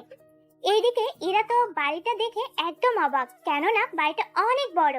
ইরা এতদিন জেনে এসেছিল ওদের বাড়িটাই সবচেয়ে বড়, কিন্তু এখন দেখছে এই বাড়িটা অনেক বড়। ওয়াও আকাশ, তোমাদের এই বাড়িটা দেখছি অনেক বড়। ওই একটু একটু বড় আর কি। এখন চলো সবার সাথে পরিচয় করে দিই। আকাশ ইরাকে নিয়ে ড্রয়িং টেবিলে আসে। আকাশকে এখানে দেখে বাড়ির সবাই অবাক হয়, কেননা আকাশ যে বাড়িতে আসবে তা তো সবাই জানে, কিন্তু তাই বলে রাতেই চলে এসেছে তা ওনারা বুঝতে পারেনি। ভাইয়া তুই কখন এলি? আর ভাবিও ওদিকে চলে এসেছে। ঈশার মুখে ভাবি নামটা শুনে ইরা একটু লজ্জা পায়। হয়েছে, ভাবি লজ্জা পেতে হবে না। এরপর ইরা আকাশের বাবা মাকে সালাম করে। ওনারা ইরাকে দেখে অনেক খুশি, কেননা ইরা দেখতে ভালো, অনেক সুন্দর, তাই ইরাকে প্রথম দেখেই ওনাদের ভালো লেগে যায়। আসো না, বসো এখানে। তোমার ক্ষুধা লেগেছে মনে হয়। ঈশা, আগে আমার বৌমাকে খেতে দেও, তারপর আকাশকে। একদম ঠিক হবে বাবা।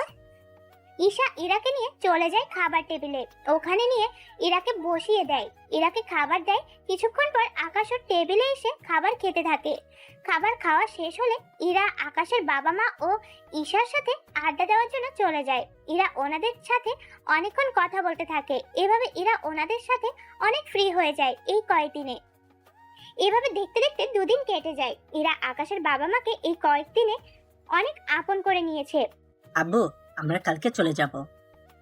সে কি, এত তাড়াতাড়ি চলে যাবি? আব্বু, বুঝতেই তো পারছো, এমনিতেই অনেক লেট হয়ে গেছে, তাই আমরা কালকের মধ্যেই রওনা দেব। তাই ইরা, তুমি ব্যাগ গুছিয়ে রাখবে। আকাশের মুখে চলে যাওয়ার কথা শুনে ইরার মুখটা কালো হয়ে গেল। ইরা, মন খারাপ করো না। আমাদের পরীক্ষা শেষ হলে একেবারের জন্য তোমাকে এখানে নিয়ে আসবো। তাই আব্বু, আসি, ও কিনে একটু বের হব।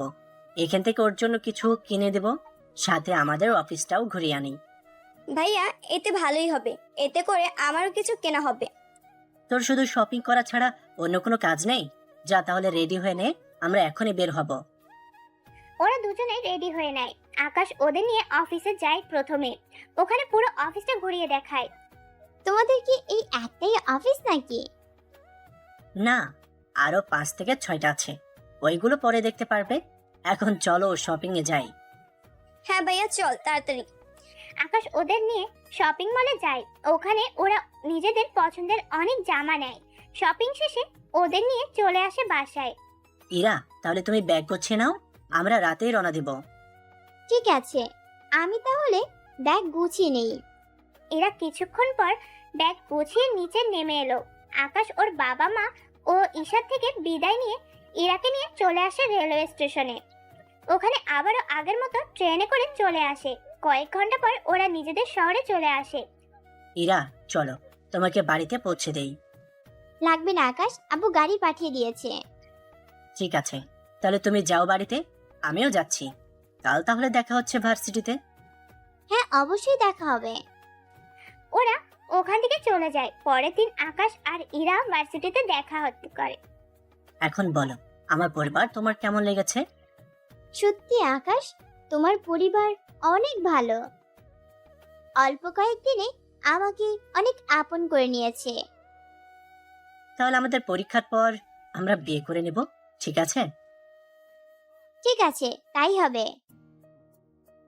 পরের দিন আকাশ আর ইরা ভার্সিটিতে দেখা করে।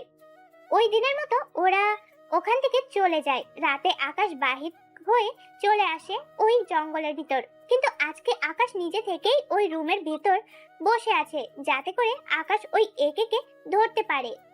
কেননা ওই একে 5-6 জন মেয়ে নিয়ে এখানে আসে, তাই এখানেই ওদের ধরতে হবে। ঠিক তেমনটাই হলো। একে ওর দল নিয়ে ওই বাড়িতে ঢুকে যায়। ওখানে ঢুকেই দেখে আকাশ গুলি এবং বোমা নিয়ে বসে আছে। ওই কে তুই? এখানে কি করছিস?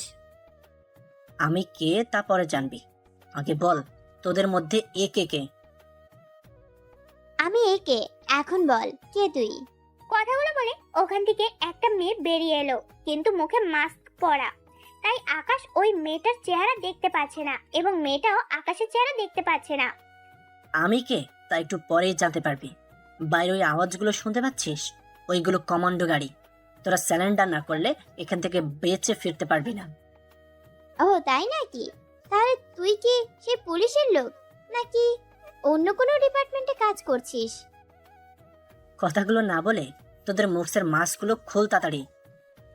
এইদিকে একে তানু ওরা বাইরে পরিস্থিতি দেখে ভালো করেই বুঝতে পেরেছে সত্যি এখান থেকে বের হওয়া অসম্ভব। তার উপর ছবির ফ্রেমটাও ভাঙা, নয়তো ওরা নিচে চলে যেতে পারতো। দেখুন, আমরা স্যালেন্ডার করছি, তবু আমাদের প্রাণে মারবেন না প্লিজ। কোনো চালাকি না, মুখের মাস্ক খুলে হাতগুলো উপরে উঠাও। এদিকে তানু একে কোনো উপায় না পেয়ে ওরা সবাই মাস্ক খুলে ফেলে, কিন্তু একে এখনো খোলেনি। এই যে আপনাকে কি আলাদা করে বলতে হবে একে? এরপর একে ওর মাস্ক খুলে ফেলে। আকাশ সামনে তাকিয়ে দেখে মেয়েটি হচ্ছে ইরা। ইরাকে দেখে না চাইতেও আকাশের হাত থেকে বন্দুক পড়ে যায়। বন্দুক পড়ে যাওয়াতে তানু বন্দুকটা নিয়ে আকাশের মাথায় ধরে। এখন তুই আমাদের এখান থেকে বের করে নিয়ে যাবি।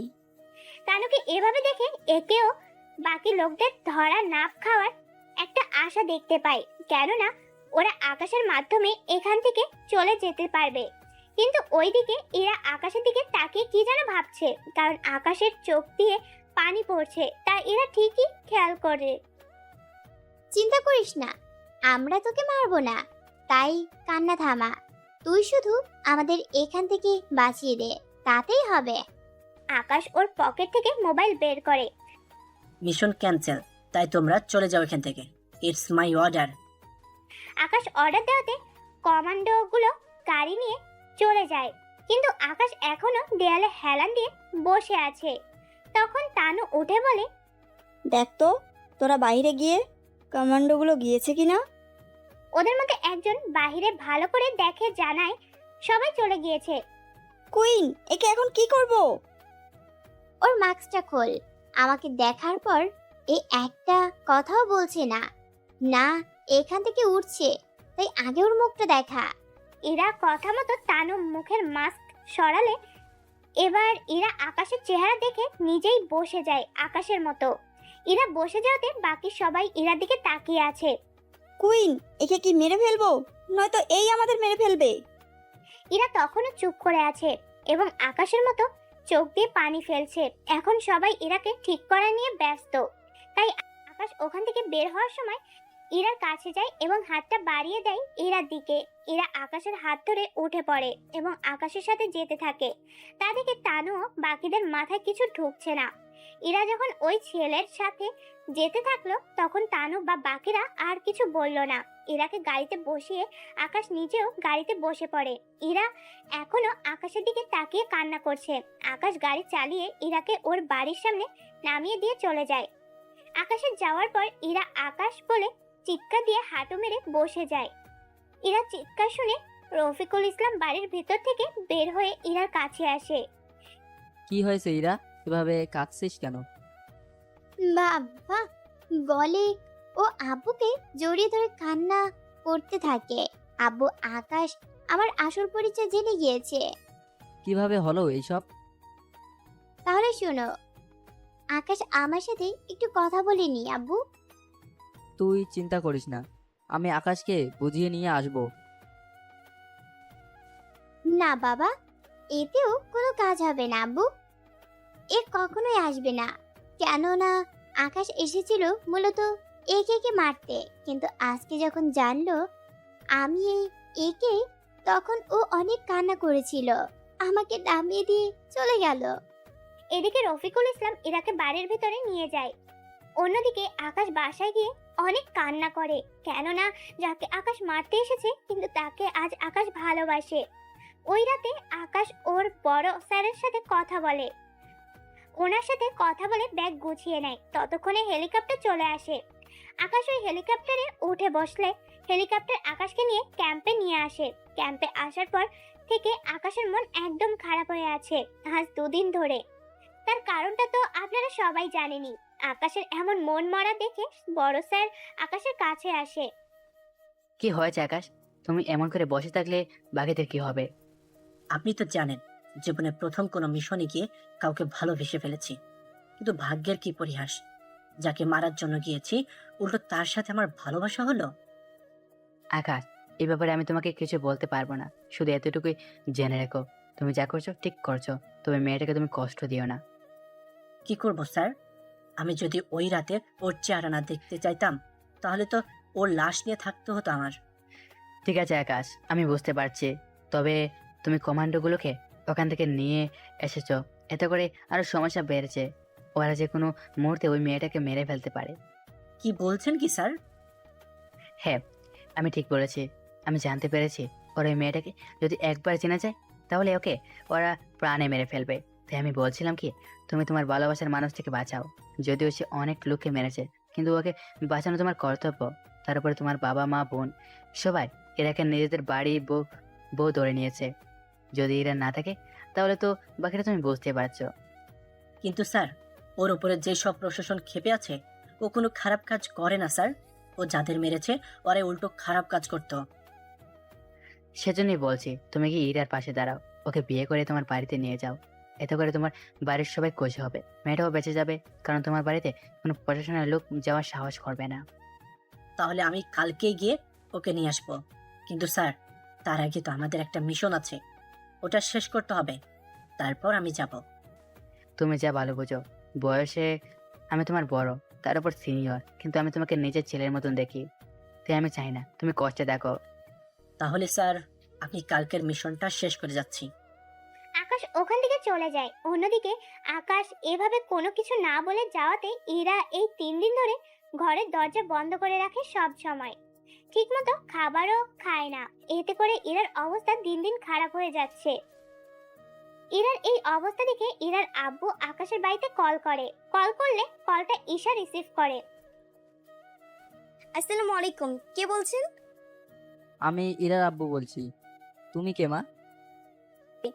আমি ঈশা। আপনার কাকে প্রয়োজন? আঙ্কেল, আব্বুকে না মুখে? এটা কি আকাশের বাড়ির নাম্বার? জি আঙ্কেল, আমি ভাইয়ার ছোট বোন ঈশা। আসলে আমার ইরার অবস্থা অনেক খারাপ। ও দিন দিন আমার মেয়েটা মৃত্যুর দিকে চলে যাচ্ছে। কি হয়েছে ভাবি? ইরার অবস্থা অনেক খারাপ। এরপর উনি ইরা সব সমস্যার কথা ঈশাকে বলে। সব কথা শোনার পর ঈশা বলে, আঙ্কেল আপনি চিন্তা করবেন না, আমি ভাইকে বুঝিয়ে বলবো। কিন্তু ভাইয়াকে এখন পাবো না কল দিয়ে, 2 দিন পর ফোনে পাবো। যা করার তাড়াতাড়ি করবে, যেন দেরি না হয়ে যায়। ঠিক আছে আঙ্কেল। ইরা ওনার সাথে কথা বলে। এরপর উনি ইরা সব সমস্যার কথা ঈশাকে বলে। সব কথা শোনার পর ঈশা বলে, ঈশা ওনার সাথে কথা বলে, ওর বাবা মাকে কথাগুলো বলে। কিন্তু আকাশ কোথায় আছে তা এখন ওনারা কেউ জানে না। অন্যদিকে আকাশ চলে যায় মিশনে। মিশনে আকাশ তেমন আগের মতো নেই, কেন যেন মন মরা হয়ে থাকে। কিন্তু আকাশের এমন অবস্থা ওর টিমদের জন্য খারাপ অবস্থা নিয়ে আসতে পারে। তাই আকাশ অনেক ফোকাস নিয়ে মিশন শেষ করতে থাকে। মিশনে আকাশের অন্যমনস্কের কারণে আকাশের হাতে গুলি লাগে। গুলি লাগার ফলে অনেকজন আর্মি আকাশকে প্লেনে নিয়ে যেতে থাকলে আকাশ না করে দেয়। এরপর গুলি বের করে ওই জায়গায় বেঁধে নেয়। এরপর ইরার কথা চিন্তা করে আকাশ আরো অনেক হিংস্র হয়ে ওঠে। এক এক করে ওদের মেরে ফেলে আকাশ। ওদের সবাইকে মেরে আকাশ ওর টিমদের নিয়ে চলে আসে ক্যাম্পে। ক্যাম্পে আকাশের এমন অবস্থা দেখে বড় স্যার জানতে চাইলে বাকি অফিসার আকাশের কথাগুলো বলে। আকাশ, এমন করলে তুমি মিশন শেষ করতে পারবে না। তোমাকে একটা কথা বলার ছিল। আকাশ, তোমার বোন কল দিয়েছিল, বললো এটার অবস্থা অনেক খারাপ। ঠিকমতো খাবার না খাওয়াতে মেয়েটার অবস্থা এতটাই খারাপ যে তুমি না গেলে ওকে বাঁচানো যাবে না। তুমি ওর কাজ নিয়ে চিন্তা করো না, আমি তোমাকে কথা দিচ্ছি আকাশ, তোমার সাথে ওর বিয়ের পর আমি ওর সব রেকর্ড মুছে দেবো। তাই আমি চাই তুমি ওকে গিয়ে বাঁচাও। বড় অফিসারের কথা শুনে আকাশ একটা হেলিকপ্টার নিয়ে বেরিয়ে যায় ইরার বাড়ির উদ্দেশ্যে। ওখানে গিয়ে দেখে বাড়ির চারপাশে অনেক কমান্ডো, সাথে পুলিশ। আকাশ ওখানে যাওয়াতে ওরা আকাশের দিকে বন্দুক তুলে ধরে, কিন্তু ওই সময় আকাশ নিজের পরিচালনা দেওয়াতে ওরা বন্দুক নামিয়ে নেয়। এখানে কেন আপনারা এসেছেন? স্যার, আমরা জানতে পেরেছি ইরা ইসলাম আসলে একে, তাই আমরা ওনাকে গ্রেপ্তার করতে এসেছি। যদি উনি আমাদের হাতে ধরা না দিতে চায়, তাহলে ওনাকে মেরে ফেলার অর্ডার আছে। ওইরকম অর্ডার কি দিয়েছে? স্যার দেখুন, আমরা এই ব্যাপারে কিছুই জানি না। আমাদের এই পুলিশের সাথে আসতে বলা হয়েছে, তাই আমরা এসেছি। কিন্তু ভিতরে কোনো লোকজন আছে কিনা তা আমরা জানি না। তার সাথে ভিতরে কতটা বিপদ এই সম্পর্কে না জেনে আমরা ভিতরে না গিয়ে এখানে অপেক্ষা করতেছি। স্যার, আপনি এখানে কেন এসেছেন? সে বিষয়ে পরে বলবো। তোমরা এখানে অপেক্ষা করো। ভিতরে যা কিছু হয়ে যাক না কেন, কেউ গুলি করবে না। যদি কেউ গুলি করো তাহলে তাকে মেরে ফেলতে আমার 1 সেকেন্ডও সময় লাগবে না। তাই তোমরা এখানেই থাকবে। ঠিক আছে, তাই হবে। আপনি ভিতরে যান, আমরা পাহারা দিচ্ছি। আকাশ ভিতরে চলে যায়। ভিতরে গিয়ে দেখে রফিকুল ইসলাম অনেক ভয় পেয়ে আছে। সেজন্য আকাশ ওনার কাছে যায়। উনি আকাশকে ধরে বলতে থাকে, আকাশ, মেয়েটাকে বাঁচাও।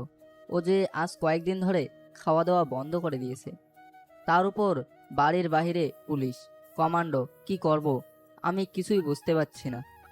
আঙ্কেল, আপনি একদম চিন্তা করবেন না। আমি ইরাকে নিয়ে যাব হসপিটালে। কিন্তু বাইরে ওরা দাঁড়িয়ে আছে, ওরা তো ইরাকে দেখা মাত্রই গুলি করে দেবে। আপনি একটু চিন্তা করবেন না। আমি ইরাকে নিয়ে যাব ডক্টরের কাছে। এখানেও তো ওরা চলে আসবে। আসতে পারবে না। আমি অন্য একটা হসপিটাল নিয়ে যাব যেখানে কোনো লোকই আসতে পারবে না। তাই আপনি দেরি না করে চলুন, ইরাকে বের করে নিতে হবে। আকাশ ইরার কাছে গিয়ে ওকে ধরে কান্না করতে থাকে। এই প্রথম আকাশ কান্না করছে ইরাকে জড়িয়ে ধরে, কেননা ইরা অনেক শুকিয়ে গেছে। চেহারাটা অনেক খারাপ হয়ে গিয়েছে, অনেকটা কালো। এইদিকে ইরাও আকাশকে দেখে কান্না করে দেয়। আকাশ, তুমি এসেছো? আমি মনে হয় আর বাঁচবো না আকাশ। কিছু হবে না তোমার ইরা, আমি তো আছি। কিচ্ছু হতে দেব না। আমি তোমাকে হসপিটালে নিয়ে যাব। তা সম্ভব না আকাশ। বাইরে কমান্ডো আর পুলিশ, ওরা আমাকে বাঁচতে দিবে না আকাশ।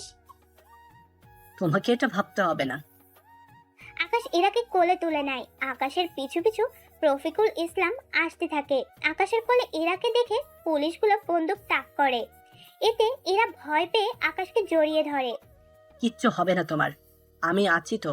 আমি থাকতে এরা তোমার কোনো ক্ষতি করতে পারবে না। ওই তোদের সাহস কি করে হয় আমার দিকে বন্দুক তাক করার? আকাশের এই চেঁচানো দেখে পুলিশ সহ কমান্ডোগুলো ভয় পেয়ে আছে। আকাশ ইরাকে নিয়ে হেলিকপ্টারে বসায়, সাথে রফিকুল ইসলামও উঠে বসে।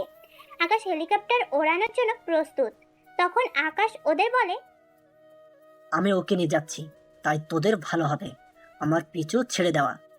কথাগুলো বলে আকাশ হেলিকপ্টার নিয়ে চলে যায় আর্মি হসপিটালে, যেখানে আর্মি লোকদের কোনো সমস্যা হলে ওদের এই হসপিটালের ভিতরে চিকিৎসা করার হয়। এখানে আর্মি লোক ছাড়া বাইরের কাউকে চিকিৎসা দেওয়া হয় না।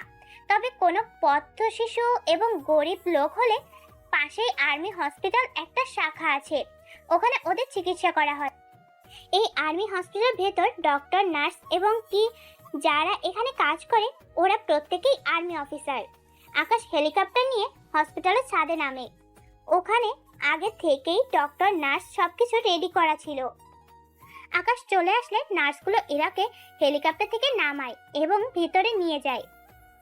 সাথে আকাশ ডক্টরকে এটাও বলে, ডক্টর, যে করে হোক ইরাকে সুস্থ করে তুলবেন।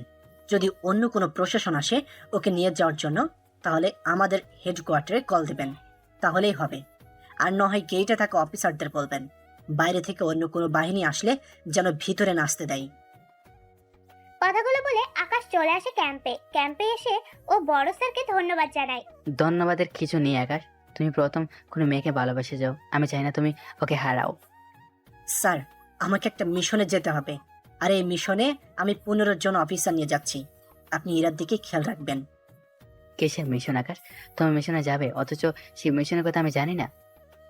স্যার, এটা ব্যক্তিগত মিশন। আমি না পর্যন্ত আপনি ইরার খেয়াল রাখবেন। আর আমার বাবা মা, আমার বোনকে এখানে নিয়ে আসার ব্যবস্থা করবেন স্যার। ঠিক আছে, আমি এখনই অফিসার পাঠিয়ে দিচ্ছি, ওরা তোমার পরিবারকে এখানে নিয়ে আসবে। কথাগুলো বলে আকাশ রেডি হয়ে নেয়, সাথে 15 জন অফিসারকে নিয়ে চলে যায় মিশনে। আজকের মিশনটা হচ্ছে ইরার লোকের বিরুদ্ধে, কেননা ইরার সবগুলো তথ্য তানু প্রকাশ করে দিয়েছে। সেজন্য আজকে ইরার এই অবস্থা। আকাশ অফিসারদের নিয়ে চলে যায় ইরার আস্তানায়। আস্তানায় যাওয়ার বিকল্প পদ্ধতি আকাশ ইরা থেকে জেনে নেয়। আকাশ দুইজন অফিসারকে জঙ্গলের ভিতর পজিশন নিতে বলে এবং বাকি অফিসারদের নিয়ে জঙ্গলের ভিতর থাকা একটা টার্নেলের ভিতরে চলে যায়। ভিতরে গিয়ে আকাশ ও বাকি অফিসার মিলে ওদের সবাইকে গুলি করে মেরে ফেলে। এখন শুধু তানু বাকি আছে, তাই আকাশ তানুর সামনে যায়। কি দোষ করেছিল যে তুই ইরার সাথে বেইমানি করছিলি? কারণ আমি চেয়েছি মাফিয়া কুইন হতে, তাই। মাফিয়া কুইন, তাই না? এই মাফিয়া কুইন হওয়ার লোভে আজকে তোকে মরতে হচ্ছে। কথাগুলো বলে আকাশ তানুকে গুলি করে মেরে ফেলে। ওই টার্নেল দিয়ে বের হওয়ার আগে ভিতরে রকেট দিয়ে সব উড়িয়ে দেয়, যাতে করে এখানে ভিতরে যা কিছু আছে সব এখানেই শেষ হয়ে যায়। অন্যদিকে আর্মি ডক্টররা ইরাকে অনেক সুস্থ করে তোলে। ইরার জ্ঞান ফিরে শুধু আকাশকে খুঁজে। তখন ইরার আব্বু ইরাকে বলে, তুই কোনো চিন্তা করিস না মা, আকাশ ফিরে আসবে তোর কাছে। ও একটু বাইরে গিয়েছে, ওই দেখ তোর সাথে কে কে দেখা করতে এসেছে। এরপর ইরা একটু মাথাটা ঘুরিয়ে দেখে আকাশের বাবা মা ও ঈশা দাঁড়িয়ে আছে। ইরা ওনাদের দেখে চোখের পানি ফেলতে থাকে। কাঁদছি না মা, দেখবি সব ঠিক হয়ে যাবে। তুই আমার ঘরের একমাত্র বৌমা হবি। হ্যাঁ ভাবি, তুমি একদম চিন্তা করো না। ভাইয়া কাজে গিয়েছে, কালকে ফিরে আসবে। তার আগে তোমাকে সুস্থ হতে হবে, যাতে করে ভাইয়া তোমাকে আগের মতন দেখে। এইদিকে ইরা অনেকটা সুস্থ হলে আকাশের বাবা মা ইরা ও ইরার বাবাকে আকাশদের বাড়িতে নিয়ে আসে। অন্যদিকে আকাশ মিশন শেষ করে ক্যাম্পে আসে। ক্যাম্পে এসে ইরার কথা জিজ্ঞেস করে জানতে পারে এটা এখন সুস্থ আছে। ও তোমার বাড়িতে আছে। আমি 5 জন আর্মি অফিসারও দিয়েছি, যাতে ওনাদের কোনো অসুবিধা না হয়। কি বলেছে? আপনাকে ধন্যবাদ দেব স্যার। কেউ কি নিজের বাবার সমাবেশে কাউকে ধন্যবাদ দেয়? তুমি এখন বাড়িতে যাও আর ইরাকে বিয়ে করে লম্বা একটা চুড়ি কাটাও। কিন্তু স্যার, আপনাকে আমার সাথে যেতে হবে। কিন্তু আমি না থাকলে এই দিকটা। চিন্তা করবেন না, অন্য একজন সামলে নেব। ঠিক আছে, চলো তাহলে। আকাশ ওনাকে নিয়ে চলে যায় ওর বাসায়। ওখানে গিয়ে আকাশ ইরাকে দেখতে পায়। ইরা আকাশকে দেখতে পেয়ে দৌড়ে এসে জড়িয়ে ধরে। সরি আকাশ, আমার ভুল হয়ে গেছে। কান্না করতে হবে না, কাজী সাহেব বিয়ে পড়ান। তুমি কাজে নিয়ে এসেছো? বাহ রে, তোমাকে ভালোবেসেছি বলেই তো হারাতে দেয়নি। তাছাড়া বড় স্যারও আমাকে অনেক সাহায্য করেছে, তাই স্যারকেও সঙ্গে করে নিয়ে আসলাম। তাহলে কাজী সাহেব, আপনি বিয়ে পড়ান। কাজী সাহেব বিয়ে পড়ানো শুরু করে দিল। বিয়ে শেষে কাজী সাহেব রেজিস্টার খাতা এগিয়ে দিলে আকাশ ও ইরা সাইন করে দেয়। ওদের বিয়ে পড়িয়ে কাজী সাহেব চলে যায়। এরপর ক্যাম্পে কাজ থাকার কারণে আকাশের বড় স্যারও চলে যায় ওখান থেকে। ভাইয়া, তাহলে সবকিছু ঠিক হয়েছে? তাহলে বড় করে একটা অনুষ্ঠান করব। তা অবশ্যই করা যায়, কিন্তু একে উফ, সরি ইরা, তুমি কি বলো? আকাশের মুখে একে কথা শুনে ওখানে সবাই হাসতে থাকে। আর এই হাসির মাধ্যমেই সেনাবাহিনী ও মাফিয়া কুইনের মিলন হয়।